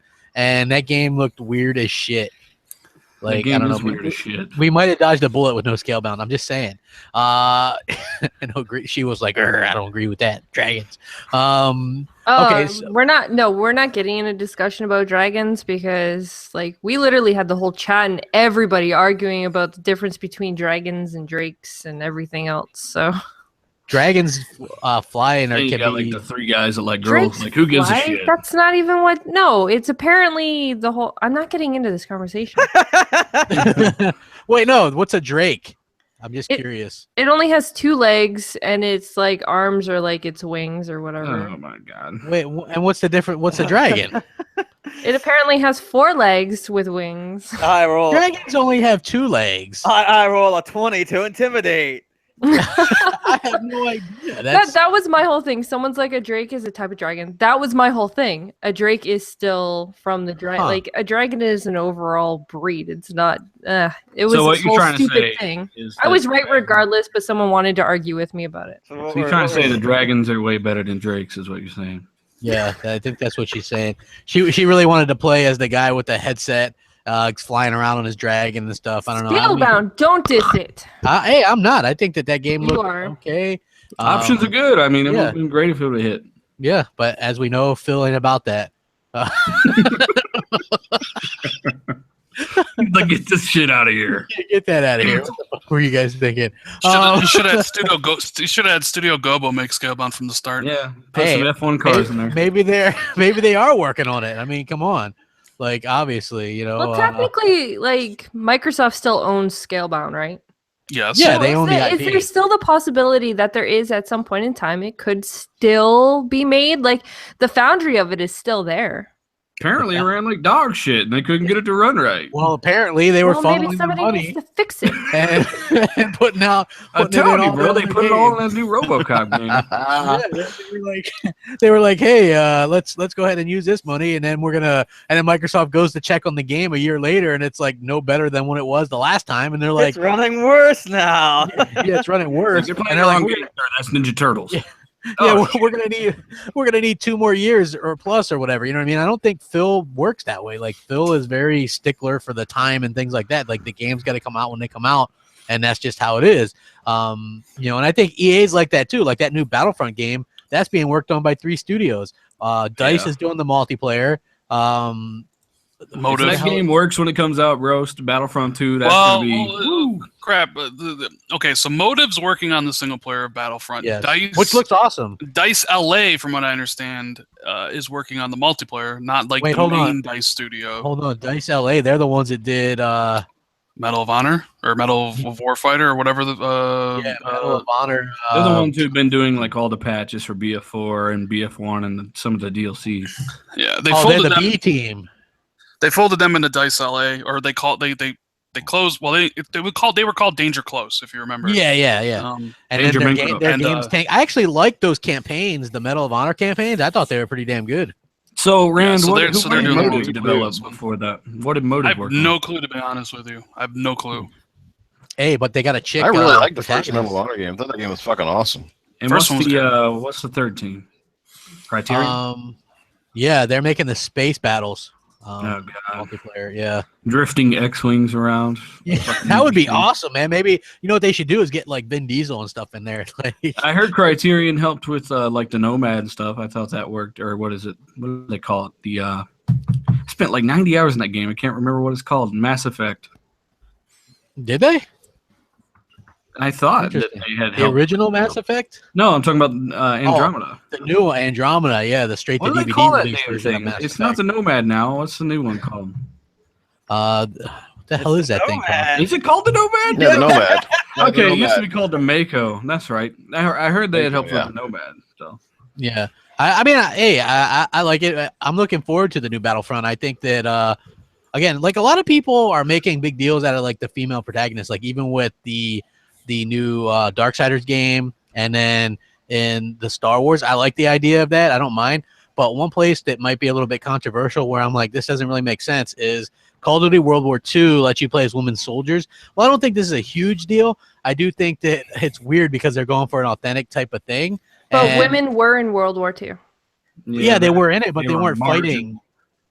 Yeah. If you had a historically accurate, but not battlefield with 1 million people on it, you wouldn't see one. You would not see one female. There were that few in active combat. Well, as long as the campaign is historically accurate, who cares about the multiplayer? That's just and that's where the bread and butter is. It's just a thing to bring in more female gamers to give us something. Cool. Options are cool, I think it's awesome that they're bringing in the gamers. Now I look like a dick for bringing it up. Hey, just so everybody knows, I'm not against it. I was just bringing it up to talk about it. Yeah, and I'm saying when I said because that's just accurate. That's all. Yeah, I mean, like that's all I'm saying is that they're letting you play as a female, despite the fact that there weren't really any on the line. Yeah, I mean, it is a little bit goes against the accuracy of it. Basically, it's not a big deal. Yeah, I don't think if it's just a multiplayer, I don't think it's a big deal. What do you think, She-Wolf? Are you happy? Well, yeah, because Germans and Russians both had women in the front lines, so yeah, one battalion. They still had women in the front line, so you can't say that it's not accurate. So yeah, it's not inaccurate. There were women battalions in Battlefield or World War I. But they were, like I said, it was astronomical that you'd ever see one. But like I said, it's cool. It's there. It's cool. It's an option. Yeah. So no matter what, it doesn't matter if they're putting it in or not. There is still some history of women being in World War II. So them allowing it's not changing history in any way. They're still sticking to their grounds of what they're doing. And no matter what, I'm happy to see that they're doing it. At the same time, multiplayer, I've always loved being able to actually play as a female, because when people play multiplayer games, they tend to like kind of almost, you like to imagine yourself playing as that character. So obviously I would want to play as a female in multiplayer games because it's like, it's the same way that guys represent. They like to play themselves as like tough, strong men with big guns that can run around. Well, Big guns. Yeah, use your own hand. Exactly. So I play as FemShep. I'm just saying. I don't know. Back in World War II, he's all pregnant, knock up in the kitchen, making me some grits back then. Damn it! Oh, just so everybody knows, Cletus does not represent Xbox Nation in any way. So yeah, I think It's called a joke. yes, it's called just jokes. People, relax. It's just jokes. Trust me. yeah, you I'm a hate women. It's professional. okay. No, I don't. I'm happy, man. I love the fact. I love the fact that Well, back in them days, we didn't have to fight because if it was anything like my wife, they would have probably killed us all with the cooking. I guess we could add to the list of Crapgamer aside from just being bad at games, fat, and a general asshole. I guess we can also add that he's a misogynist now at this point. no, like, that's not true. Like, I'm a massage therapist. Oh, that's pretty I'm cool. no, Get ready, crap. The nose making another video about you right now. Yeah. It's going to be making the rounds on Twitter here any minute. The crappy sure. gamer hates girls. Yeah, he hates girls and he's fat. And, yeah, I mean, come And he's on, crap. people. It's jokes. I'm specifically playing as a female character in this game because I love women so much and think they deserve to be lead characters and everything. The options should to be in there like I that. think it's cool. I'm perfectly fine with that. Sony's E3 gets an official date and time, Monday, June 12th, 9 p.m. Eastern. This illuminates any fear that people thought that they would actually try to undercut or come out sooner and not give Microsoft their just rewards for coming out early with the Scorpio stuff. So now Microsoft is going to have like a whole like day to where it's 24 just hours. all- yeah, I mean that's pretty damn huge, don't you No, guys I would think? like to see Sony go first for once, but yeah, it is what it is. Yeah, hey, if they went first, then they wouldn't be able to adjust their conference and everything to kind of try to make Microsoft look bad. So I don't know. Yeah. Like, Brand, what do you think, To be man? Are you expected. surprised by this? No, I mean, it's to be expected. I mean, you're Sony. You don't want to look. You're the market leader. You don't want to make it look like you're worried about what Microsoft is doing. You stay the course because if they did change it, the narrative, people would be like, "Are they worried about Microsoft?" No, they want to give off the air of confidence that they don't give a fuck what Microsoft is doing. So they don't give a fuck. They might be looking over their shoulder about some things, but they want to give off the aura that they don't care. So they keep the time and the date the same. Yeah. Yeah. If you ever listen to like some of Jack Tritton's interviews now that he doesn't work there, you know that they obviously worried a lot about what Microsoft were doing. I mean, it was really cool to hear some of those stories. Yeah, well, You I always mean, gotta look, keep an eye on your competition. a lot of people don't realize the level of change that Microsoft had or that Sony went through in 2013 after the Xbox One reveal. Like, hey, the way I understand it, they were bundling the PlayStation Eye or whatever with every one, and it was like going to be, they threw it out of the box last minute. If you look at like a lot of the original stuff, it was like included, and then they pulled it out so they could save money. $3.99. Yeah, so they could hit that $3.99 price, and then they could do that schmarmy. This is how you change. This is how you share games. That. Just genius. Genius. Genius marketing. Yes. It was. I mean, hey, it is. It's fucking genius, but still, it's Same thing they're doing this year with all the fucking marketing deals. They're literally doing the best thing they could do to try to combat Scorpio. Even though the games will look and run better on Scorpio 100% of the time, if a developer applies themselves the same way, nobody's going to fucking know it hardly until Digital Foundry gets the videos out and word of mouth, obviously. So Yeah, that's true. Sony says they've shipped 60 million PS4s, and they're predicting 78 million. Man, if By next year. they've shipped that many with Microsoft's negative sales for every Sony PlayStation that's sold, Microsoft must be in the hole by like 2 million consoles. Maybe that's why my consoles broke. No, I mean, look, that's an insane amount of consoles, right? I mean, I think even if you're an optimist like me with Microsoft, you have to think, hey, that's a big deficit to come back on. I mean, you guys think they'll hit the 7? I mean, they're predicting 18 million in the next year to be sold I think that's an incredibly They're high doing amount. something very drastic. I just wish at some point that Microsoft would come out and clarify their numbers, at least every like periodically, just to fucking, because it seems like Xbox numbers are going backwards and Sony just keep climbing by fucking. You know, I mean, I think the first year alone, I remember when they were kind of like was closer to neck and neck at the time, and I They remember announced like 14 million or something. It was like 21 million for the PlayStation, like 19 or 18 for Xbox. It wasn't that astronomically off the target, and all of a sudden it's like Sony's just climbing like 10 million and Xbox seems to fucking stagnated here. Like, you know, it's like, what is going on? If you remember, over a year ago, Mad Catz and EA said that there were about 30 million Xbox ones out there back then. Yeah. And then they said you that there were Yeah, 28 but million or where's something Mad like that. Catz now? Out of the Yeah, I'm just saying though, they were in the industry producing hardware. EA obviously was selling software. I would take that over something like Super Data. You know, these guys actually sell Super Data. Well, what do you guys probably was knows the something number to is? What's the active users on Xbox Live? Because that should tell you something right there. You can't tell me if there's how many 52, and you can't tell me that the bulk of them are back on the 360. Well, that's the monthly active, the MAU, the monthly active user engagement for people that use like all forms, gold, silver, Windows, mobile, PC, and it was like it went down from last quarter, but last quarter was quarter 4, which is always the highest. But they were at like 52 million, so 52 million active monthly users on Xbox. Microsoft won't ever give console sales numbers again, unless of course Microsoft should start teaming up and giving away fucking free Viagra with Xbox. At least that way the sales are bound to go up. Oh, Ooh. well, I mean, listen. Crap. I think what 18 million in what would this be? It's what 5th year PlayStations or 4th year? That's pretty damn high. Probably signifies a wide and deep price cut.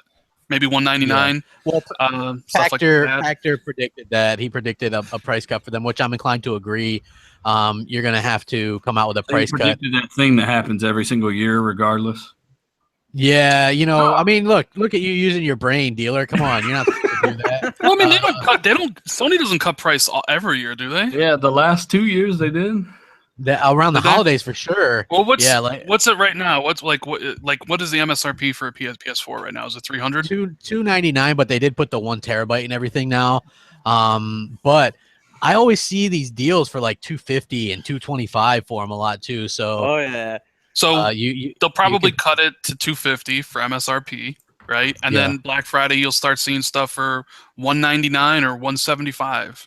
Which that's pretty damn good. Yeah, you'll see Xbox One S that price too. I mean, you'll see Xbox One S for $199 with probably a year of Game Pass or some shit. Yeah, like the Game Pass thing would be a good idea to start bundling in an EA Access or whatever. Why not do a year of or 3 months of EA Access and a year of Game Pass with it? You know what I mean? Like that would be cheap for them to do. You know what I mean? Like that would be a great deal to kind of do that. You know what I wanted to talk about? People were asking me to talk about this. You guys know who Stevie Richards is, right?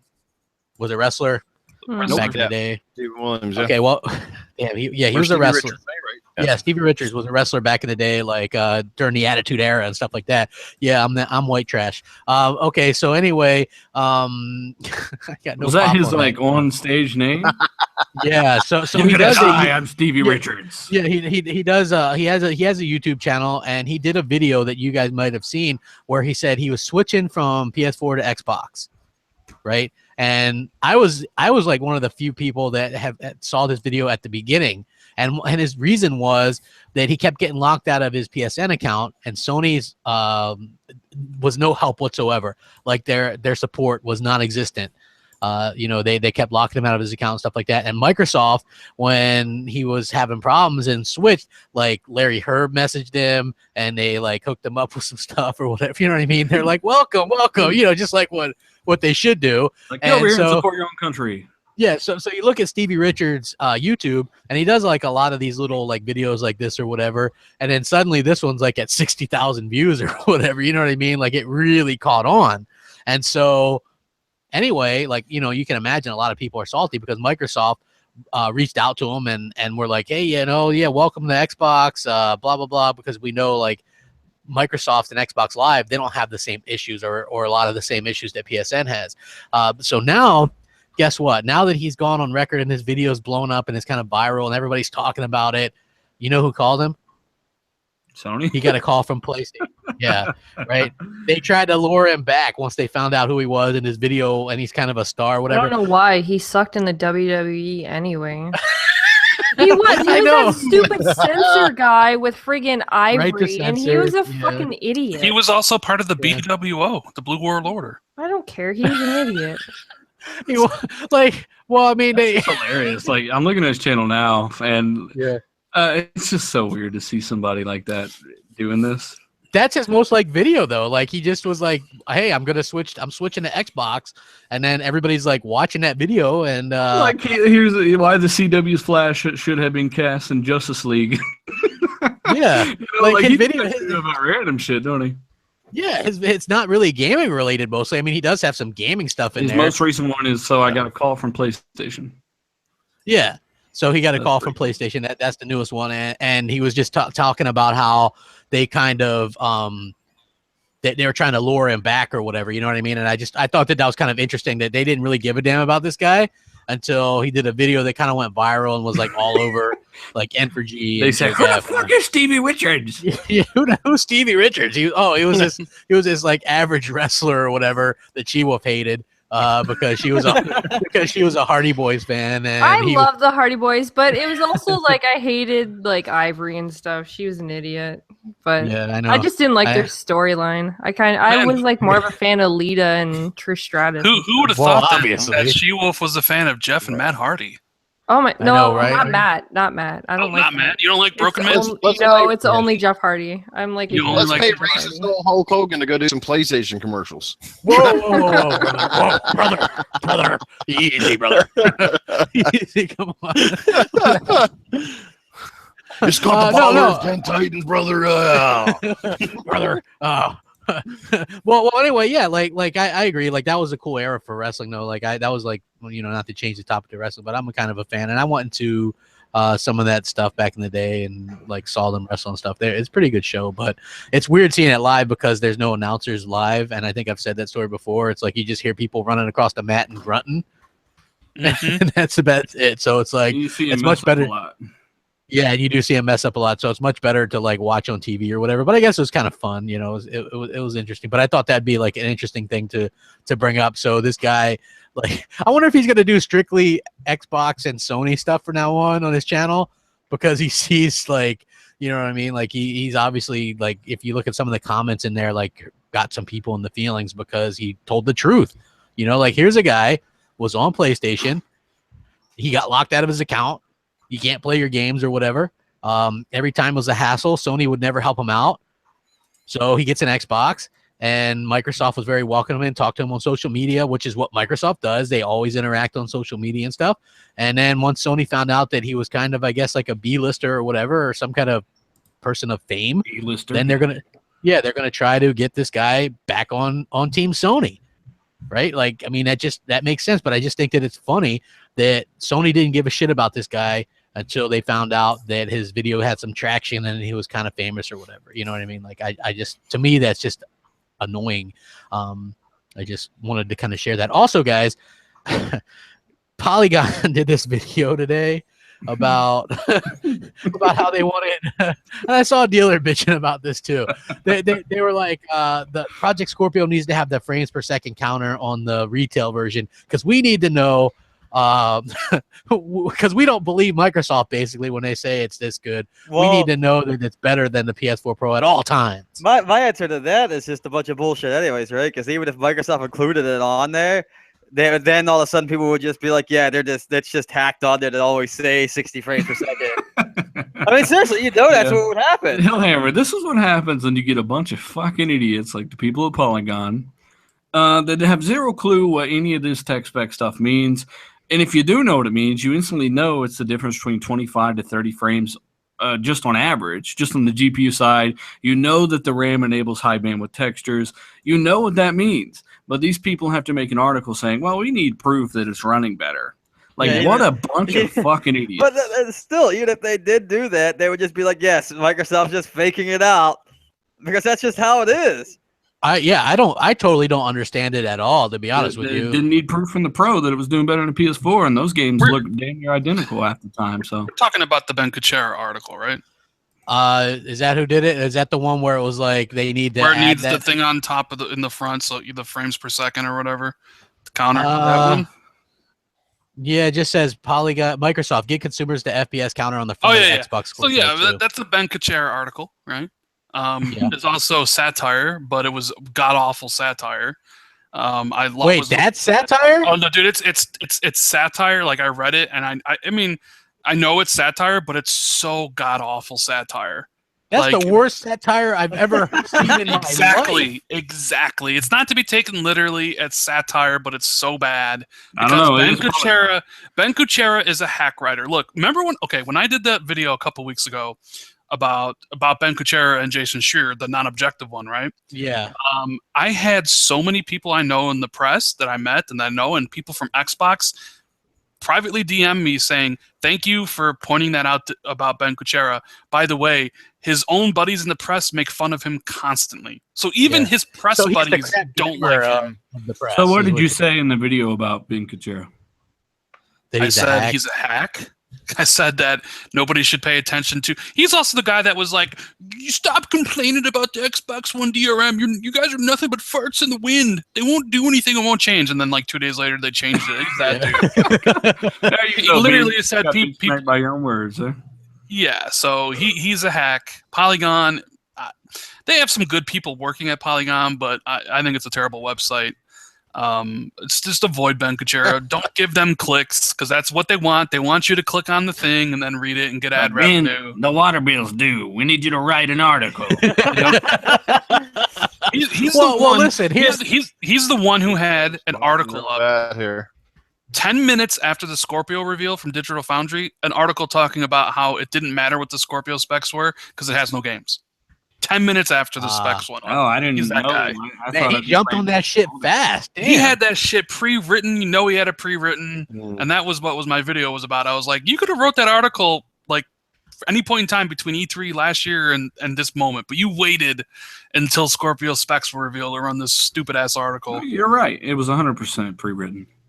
You can't write an article like that in 10 minutes. Here's the thing. He's like, listen, no one is going to buy what's promised to be the most powerful gaming console ever created to not know the frame rate of each game in real time. What would be more comforting than to be able to look at your console while playing and see a nice round 60 staring back at you to let you know your money wasn't wasted? Nothing. That's what. So all your money was wasted with the Pro. I guess. I mean, look, I don't... It's terrible satire, dude. It's so bad. I mean, the guy sounds stupid enough to where it might not be satire. This is the thing that got me thrown off, because I was thinking satire as well. And then it says, if this system is aimed at least in part at the sort of PC gamer has looked down their nose at consoles in the past, this would be a great selling point.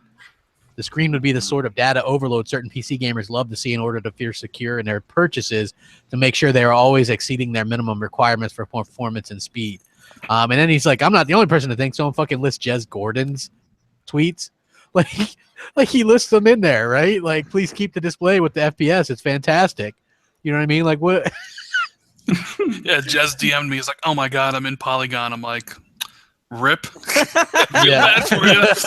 Your career's over. He made some other things too. Like GameSpot did a video and mentioned him, and some other ones too. But speaking of Jason, did you guys see that tweet that he made where he said Xbox fans ruin the entire console generation, ruin Microsoft's entire console generation?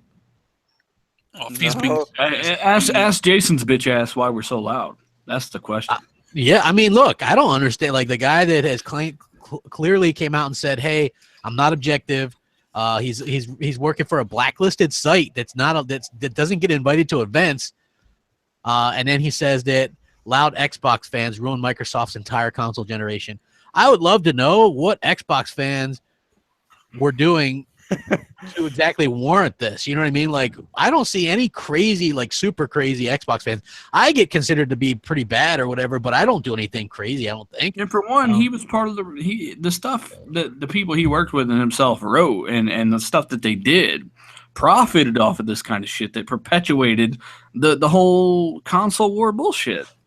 Yeah. So it's all their fault anyway. I agree.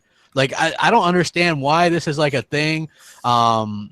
If he was being if like that was a true statement, because I saw a screen cap of it, but I didn't check to make sure that was true, because like I need to see, like, if for myself, right? So someone screen caps something, I always go to check to make sure, because you can change things, right? Yeah. I didn't check, but I'm just going to say, if that's really true and he really does mean that 100%, he's a bigger idiot than I thought he was. Well, listen, because I have the screen cap, and someone's like, sure, I just think the raw value. Well, actually, it starts off, someone goes, a lot to be said for building up goodwill with fans, keep them in the ecosystem, offer incentives to play more on your console than others. Someone responded to that, sure, I just think the raw value of that goodwill is overestimated by a few loud fans online. And then Jason replied, a few loud fans online ruined Microsoft's entire console generation. If there's 30 million Xboxes, let's say there's, I don't know how many Twitter Xbox community people are there, 100, 150, 200? Probably. Like that is such an insignificant number that most people buying Xbox Ones would have probably no clue who any of us are. They don't know who Crapgamer is. That's how you know like that is one of the dumbest things I've ever read. But then again, he likes PlayStation. Nothing wrong with preference. You like PlayStation, that's your thing. But he doesn't like Xbox at all. He constantly like goes and like writes negative slanted articles towards them. So he has a personal dislike for Microsoft. And then you read this nonsense along with the nonsense where he doesn't like objectivity and it's not his job. Yeah, well, same thing with the GameSpot guys. I don't know if you saw that. I got into it with them a couple weeks ago. I own them pretty bad. I mean, but think about the logic of that. Microsoft is losing this gen because of a few loud fanboys online. How dumb of a statement actually is that? How dumb is that statement? Think about that for a second. It's How ignorant. dumb is that statement? And it's ignorant, and not just that, but it's so stupid. It's really ignorant too, because it's like you're just gonna have blind PlayStation fans and whoever just pile on that and be like, yeah, agreed. Like, you know how it is. Like, everybody with the M in their name is looked at as like that's like the worst symbol in the world. And the people actually say that. They're like, yeah, I block all those people. Do they not realize that the Microsoft employees have that? You know what I mean? Like, they love that. And I don't really see any of the Xbox fans going all crazy or batshit or anything. You know what I mean? I just think that it's absolutely asinine. Some of the statements in the media and things like that. And I'm glad that a lot of people are calling it out. And then, for a person in the media that I didn't really like, who was Colin Moriarty, now I kind of respect him. Now, I don't know if you guys have seen some of the stuff that he writes, but he's like, yeah, the gaming media is becoming less and less relevant by the day. And so they're going to lash out and try to stay relevant by getting themselves into the news and trying to put down YouTubers and streamers and things like that. And he's 100% right. He says, gamers don't trust the media anymore, the gaming media. And he's right. Like, even though I didn't really like the guy when he was at, Kind of Funny or whatever, or IGN for that matter, he does at least make sense with that. But I will say this about Colin. He did kind of keep it real with some stuff with PlayStation. Like, he was like, I don't see why they even put out a Pro. Just wait a couple years and come out with the PS5. Like, he was that guy. And, he did go down that list of PS4 exclusives, like the Danganronpa, whatever. And he's like, nobody even cares about that. Nobody cares about that. Nobody cares about that. He did keep it real with that shit. You know what I mean? There's only a handful of games that people care about on either platform as far as exclusives. And so he did that. But yeah, it is frustrating to see we're in 2017 and you still have these people in the media that are still acting like this. Well, it's like the fight between old media and new media. Like, old media is dying off. It's like one of the reasons why Wall Street Journal attacked PewDiePie and JonTron and basically planted those stories to get the advertisers to pull out of YouTube, because they're fucking terrified.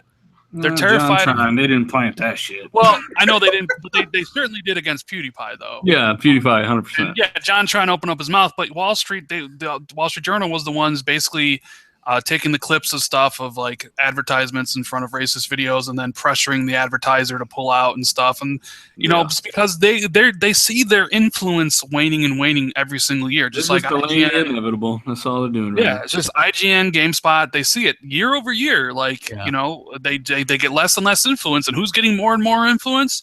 YouTubers, streamers. Bro, you look at a site like content Polygon. creators. Look at a site like Polygon. Nobody, they're blacklisted, right? Didn't you say they're blacklisted? Kotaku. Kotaku. That's what I meant. Kotaku. You look at those guys and just the clicks they're getting, right? Like YouTubers in this community are destroying those guys, and they were just assholes with microphones that just talk about our opinions and stuff. Yeah. So sites like Kotaku, even Polygon, with some of their stupid bullshit, nobody takes these guys seriously anymore. And there's a reason they block everyone. They're afraid of confrontation. They know they're full of shit, so they block you. Anybody that gives you shit and talks shit about you and then blocks you, they're cowards, and they do that for a reason. Yeah. Well, let me ask you guys this question then, like, because we see this happening a lot.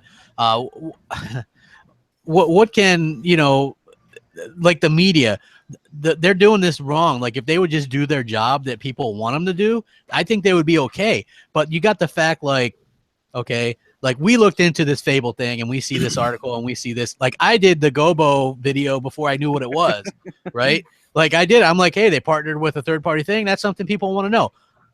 I never saw a video or an article on IGN or GameSpot or any of these sites about that, right? Like that's gaming news. And I'm not even a news person. I just saw the first thing about Scorpio on GameSpot today with the whole video of Scorpio dev kit.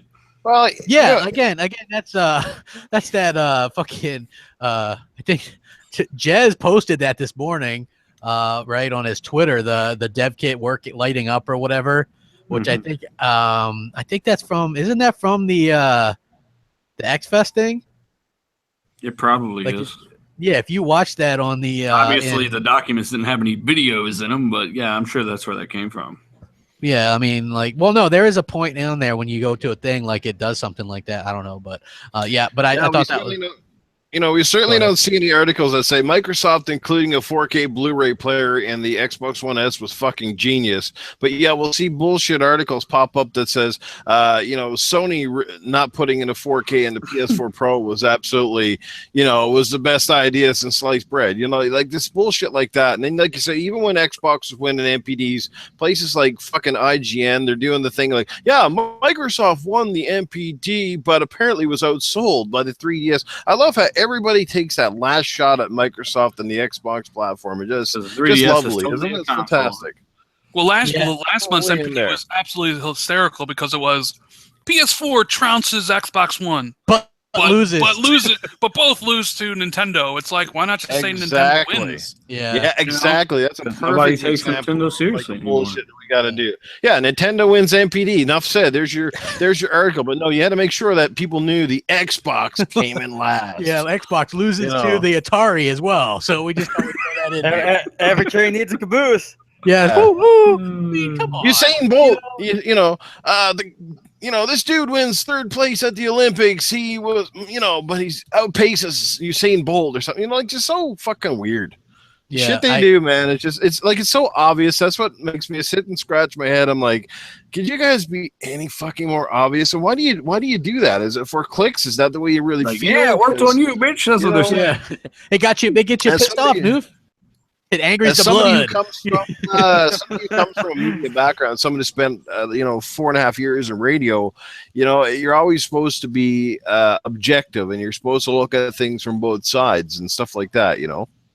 Yeah, but they don't want to do that. I mean, look at this, right? Multiple analysts are saying PS5 is coming out in 2018, right? This is the most ridiculous thing. But you know who absolutely loves this talk? Sony. I mean, they got to absolutely be loving this because this is the company that said, hey, next generation starts when we say so, right? That's them. Like, they're the assholes that say stuff like that. It is worth pointing out that more analysts say it's coming out in 2020 than 2018. Yeah, I agree. But Sony's got to love this at least a little bit, right? Because it gets play up on some of the more hardcore I guess, sites. but man, the more people think PS5 is coming out, the less PS4s people are going to buy. That's true, but as we covered yesterday on Beastfire, we saw that with the Pro. Even when the Pros announced, sales kind of slumped for the base PS4 for a little while. Yeah. Like, are we all pretty much convinced 100%? I'm going to say no fucking way they even mention anything PS5 at E3, right? If they do, it's crazy, it's nuts, and it hadn't come to technology from AMD right now in terms of Raven Ridge and all their little APUs they're coming out with that will power the next generation consoles. Those APUs aren't even close to ready. So no, I would say if they do come out with anything, it's gonna be very damn close to what's out now, and that's pointless. Yeah. Well, no. Yeah. 10 T-flop beast. I can see a For PS, $2.99. Do you guys think it would anger the fan base more, or do you guys think that it would invigorate the fan base to be kind of like, oh, well, I'm just going to hold out on my money now till next year? Because if they do drop on the nets, which I don't think that they will, but should they do it, Rand, you said it in your video, I think earlier today when you said it again, it's just a thunder stealer, you know, just trying to take the wind out of Microsoft sales. That's all they can do. Exactly. Because it's like, well, why buy Scorpio? Because next year's PS5. So, and it's going to be better. Next year's like, well, why buy Scorpio? Because dude, I don't want to live in that video game world where we literally have leapfrogging consoles every other year. No thanks. Yeah, that would be super shitty. I'm not gonna lie. Like these aren't phones. Into that either, you know. Yeah. These aren't phones, so we have to keep that in mind as well. I could see Sony releasing like a PS4 Pro Slim next year. Now that was rumored because apparently the Foxconn person or whoever said that they are actually working on that. So next gen swears up and down it'll have a 4K Blu-ray player, and I'm like, no, that wouldn't make any. That'd be them backtracking on their statements that streaming is the future, not physical. Yeah, I mean, well, we know streaming, the media would say streaming is obviously the future, but the option to have the best, highest quality, brand new movies like day one, you don't get all those movies on. You don't get compressed audio and video, right? So I'm just saying, like, you can't watch those brand new movies on Netflix, right? Like, you're gonna want to get a 4K Blu-ray to take advantage of your TV. Yeah. Plus, like, Microsoft knows when the next Sony system is, and Sony knows when the next Microsoft system is. They're both using AMD to make their systems. They know. They can't communicate that back and forth. They know, dude. They know. I mean, hey, they knew about. They were caught off guard by the PS4. Keep that in mind. That's a fact. They were caught off guard by the RAM upgrade in the PS4. They had heard which was last minute. That box, the original design of the Xbox one wasn't even what the fucking thing was supposed to look like. They rushed the fuck out of the thing. Yeah, like that's what he said. Like the service team didn't have enough time to fucking work on that thing. It didn't even have friends list notifications. It was rushed out the ass. The operating system was a travesty because they had to redo everything because they scraped it all. You know, so for the DRM stuff, it was a travesty. Well, you can't just flip a switch. Come on. You can when the CEO of the company is being like, by the way, remove all that now. And you're still launching in the fall. And I'm fired in 3 months, so you need to meet Mr. Phil Spencer. Wait, no, he's not fired. He just he left. That motherfucker got fired. Oh, they all got fucking fired. They're like, get the fuck out of here. Come on. Aaron Greenberg, the guy behind the marketing, you can stay. Yeah. You know, it's funny. I see Tim going back and forth with somebody on Twitter about the Studio Gobo stuff. Yeah. I didn't even think about this, but this guy's like, it's not Fable. It's a reboot of Fusion Frenzy, a perfect service-based party game. That's even worse, almost. That is. Come on, man. I know you guys want Fable and you want Banjo-Kazooie. Them outsource Fable than have just to waste all that on Fusion Frenzy. Fusion Frenzy. That's almost like Peggle 3. Like that. I mean, I love that, but we got some next level shit for you. Fusion Frenzy. Yeah, Fusion fucking Frenzy. Like, give me a damn break. I don't know. Like, just absolutely asinine to think that the PS5 would come out next year. I think that the whole idea, honestly, between the mid-generation upgrades is to get these consoles 8 years or at least 7 years. And as we said yesterday, bro, Mark Cerny called it a mid-generation refresh. Middle. Yeah. It hasn't. It's not even close to time for another one. So. And people think the Scorpio is going to be expensive. What do you think? Like, what would be the point? Because anything that they would put out would maybe only match what Scorpio does. You know what I mean? Maybe a little bit better, but Scorpio's already doing this stuff in 4K anyway. You know what? You're not going to get 4K year. Hey, we got 4K year stuff over here. You know what I mean? Like, that doesn't work like that. More power is always better, but the fact is, it's not coming out anytime soon. Yeah, I would think. I would say 2019 is probably the earliest you'll see PS5. Exactly. 2020 is the 25th anniversary of PlayStation. Might be a good time. That would be the perfect time. They'd celebrate the 25th anniversary of PlayStation by picking up the PS5. Like, to me, I don't see the sales. Like, people are like, even me, and I go this on a little bit, the Scorpio is not going to kill off the PlayStation. It's not. I think Scorpio is going to help Microsoft win the States and maybe the UK. but the rest of the world doesn't look favorably on Xbox, no matter how powerful it is. So, like, oh, shout out to Brazil and the leader of the Brazilians, my boy Henrique. Like, like I mean, yeah, like what is it, a gang or something? Like well, they're no. a gang? He's the leader of Xbox Milgru. I think that's how you pronounce it. Milgru. You guys see they do all the memes with the fucking the comparisons, and they look all shitty on the PS4 Pro, like the 8-bit ones. I retweet them all Like the the time. Wolfenstein one and stuff. Yeah, That shit's hilarious. They are like those guys. Why are not? great. I mean, shit, we got that all generation. Fuck it. Yeah, like look, they support me. I support their stuff. Like they're cool people. I've gamed with them. And they're big. They're huge Xbox fans. That dude wore a Crapgamer pissing on a PS4 shirt at an event over there. So I think that is like. So he's got a that big says it all. Xbox fan base in Brazil following him, and Yeah. he wore your shit. Hey, Yeah, and new for your T-shirt, and a bunch of people shitted on him for it. That was in his own home too. Hey, Noof, let me know. How'd that work out for you, buddy?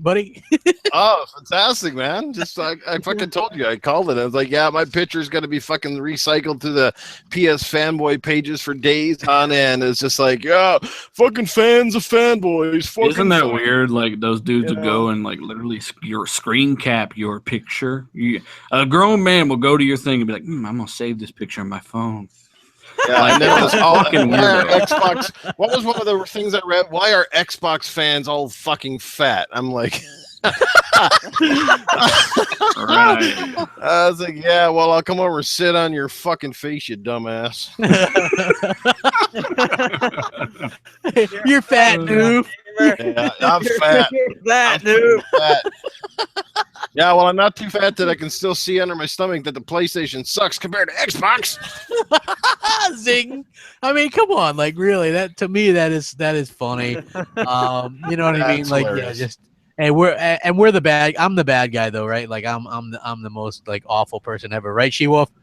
Yeah, you're totally an asshole. She's like, yeah, go fuck yourself. Wow. Wow. Nice. Use your own hand. Nice. Yeah, I think she's mad at you for doing a podcast during Console Corner yesterday. So Oh no, I Are you was. guys literally just ignoring me? Like, No, you weren't. I didn't no. even know that their podcast was going on at the same time. To be honest, I didn't know what time it happened. are you seriously? Like, Console Corner is on same time every Tuesday. How do you it not would help. know? It would help if I knew what time at all that it was ever on. This is the first time I'm learning about this. Well, Yeah, then I'm this nice was to all- know that you have no idea what our show is. Thank you. I'm so proud. Hey, I got something I gotta do. You know, Hey, I'm just saying. It's not. You know, I'm just saying. I didn't know that you guys were on, or I would have done it earlier. Well, if you look at Twitter at all, to be honest, you I know don't, when we're unless on. I'm replying to a notification. That's about it. Yeah, and he's mostly just replying to ass buckets that are like, "Hey, you suck, dealer. You know what you're talking about." Yeah. Yeah, like I see that all the time. Go drink some bleach. Yeah, I don't Actually, no, it's been a while. I mean, it's been, I don't know, probably like 3 weeks. So yeah, it's been a little bit. Maybe I'll get some more. Interesting.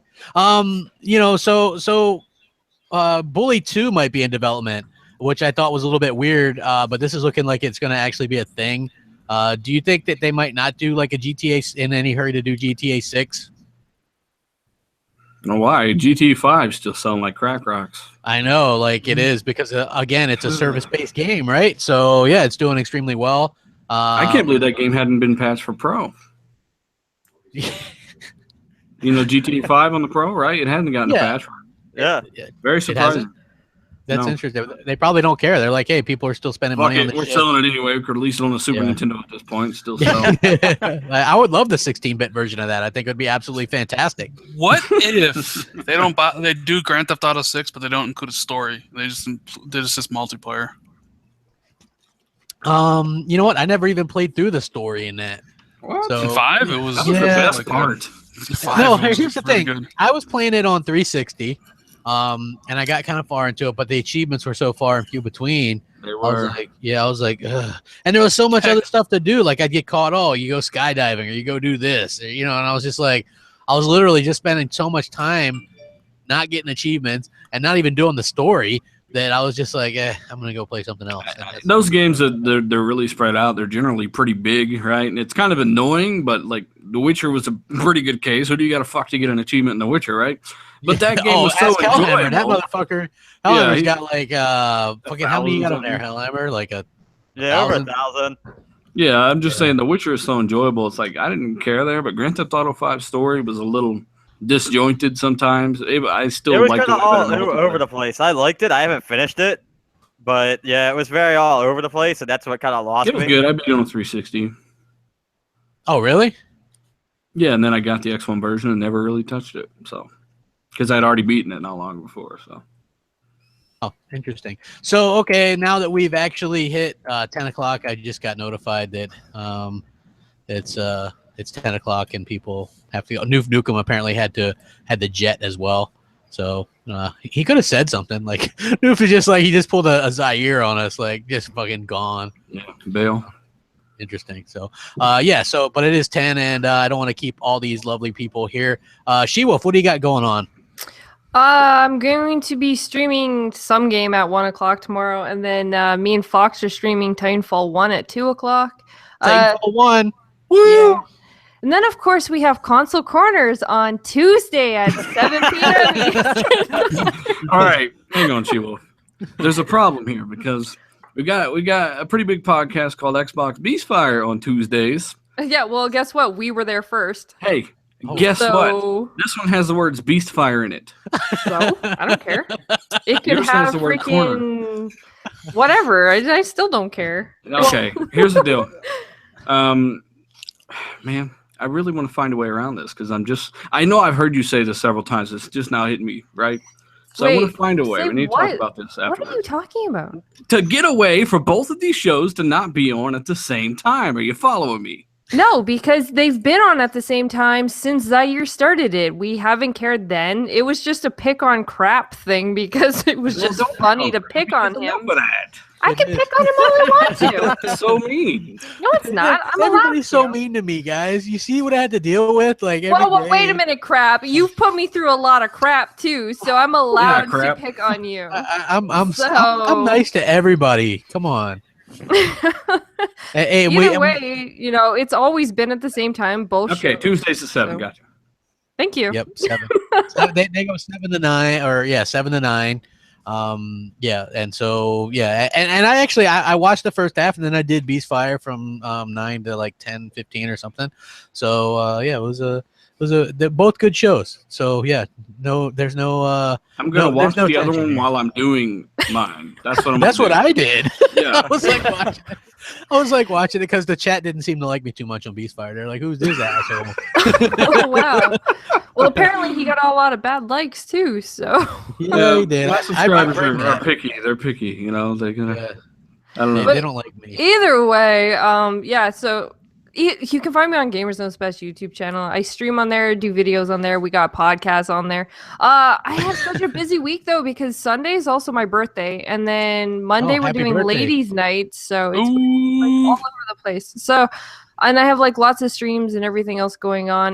But So- either way, you can find me on Xbox and Twitter at XShewolf, X with a U, not an O. And yeah, anyone can add me. So How old Awesome. are you? How old are you turning there? I'm gonna be 30 actually. Wow. It's all downhill from there. Yeah. Sorry. I age well, so. You should- Does it that I'm mean? 30. Does that mean the governor's 40? he's 10 years older than me. Yeah, he's like 39 or something. He's Oh, like someone can do basic Or math. something? He's like, I don't know. He's something older. like that. Yeah, something like that. Hey, well, you guys both age pretty well, so I mean, what are you gonna do? That didn't sound creepy. Okay. No, not at all. Hellhammer, what do you got going on? Nothing, because you're playing PS4 and on your fucking iPhone. Yep, that's what I'm gonna be doing. Playing some PS4 all week. Be back on here next week. But the funny thing is, when I come back on here next week, I still won't have an Xbox. So Will you have I a wonder YouTube what did you guys do to break so many Xboxes? I didn't break shit. Hellhammer breaks a I break. think you're just taking like toast and just cramming it into a fan. hey, to be fair, I That's did weird shit.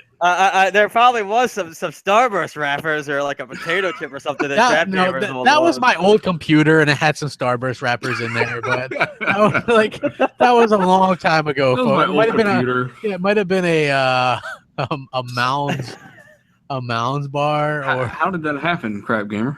I had to take a coconut at one point. I don't know. So it's weird. It's like candy. You just ate them and crammed what was left in the computer case. I get you. Yeah, I do it all the it's time. like the computer seems hungry. Here we go. Yeah. Oh, the trash I can is don't know. across the room. There's a computer right Yeah, here. I don't know how the hell it got in there. Like the fan sucked it in there or something. You know, it's got like a little fan. I still on don't the side. understand the whole Pringle that was in there too. Jesus Christ. I don't know. Like, There was no fucking way it could possibly have fit like the vents. Yeah, you're weren't big cramming enough. shit in your computer. That's what's happening. no, now you got people thinking I'm like Dennis Nedry from the first Jurassic Park. I got all kinds of like Twinkies and shit on my desk. It's not even like that, folks. It's definitely not. Fuck you, A Hell pack Hammer. of Pringles sitting on top of your graphics card inside Yeah. your computer case. Dealer, what do you got going on, man? Like, Apparently, I'm learning about where the fuck you keep all your shit at. And other than that, yeah, we just did Beastfire yesterday. Check that out. We go over a lot of the current stuff. And also follow me on Twitter at dealer_gaming and II_dealer_II on Xbox Live. awesome. And Rand, what do you got going on? The man with a million. Yeah. We had Xbox 2 podcast. with me and Xbox Jazz. 2. Yeah. Yeah. People That seem thing's to like catching that on pretty show. good. Yeah. Yeah, It's- people it's seem to pretty like, good. you know, the two-person show is a little bit different dynamic, as you well know, than the Yeah. 5-person show. But yeah, I like doing that show. I also, do daily videos as well, and TXR podcast on Monday, which is always interesting. Yeah. So Yeah, absolutely. Both good shows. Yeah, the 2-person thing is weird. And then for me, I got M&C Mornings. Jay Williams is in Cuba, so me and Mooch, I think we're just gonna. I shit you What not. the fuck So is he doing in Cuba? doing something. I don't know, like vacation. I don't know if it's vacation or what, but he's gonna bring back some Cuban cigars. Survival camp?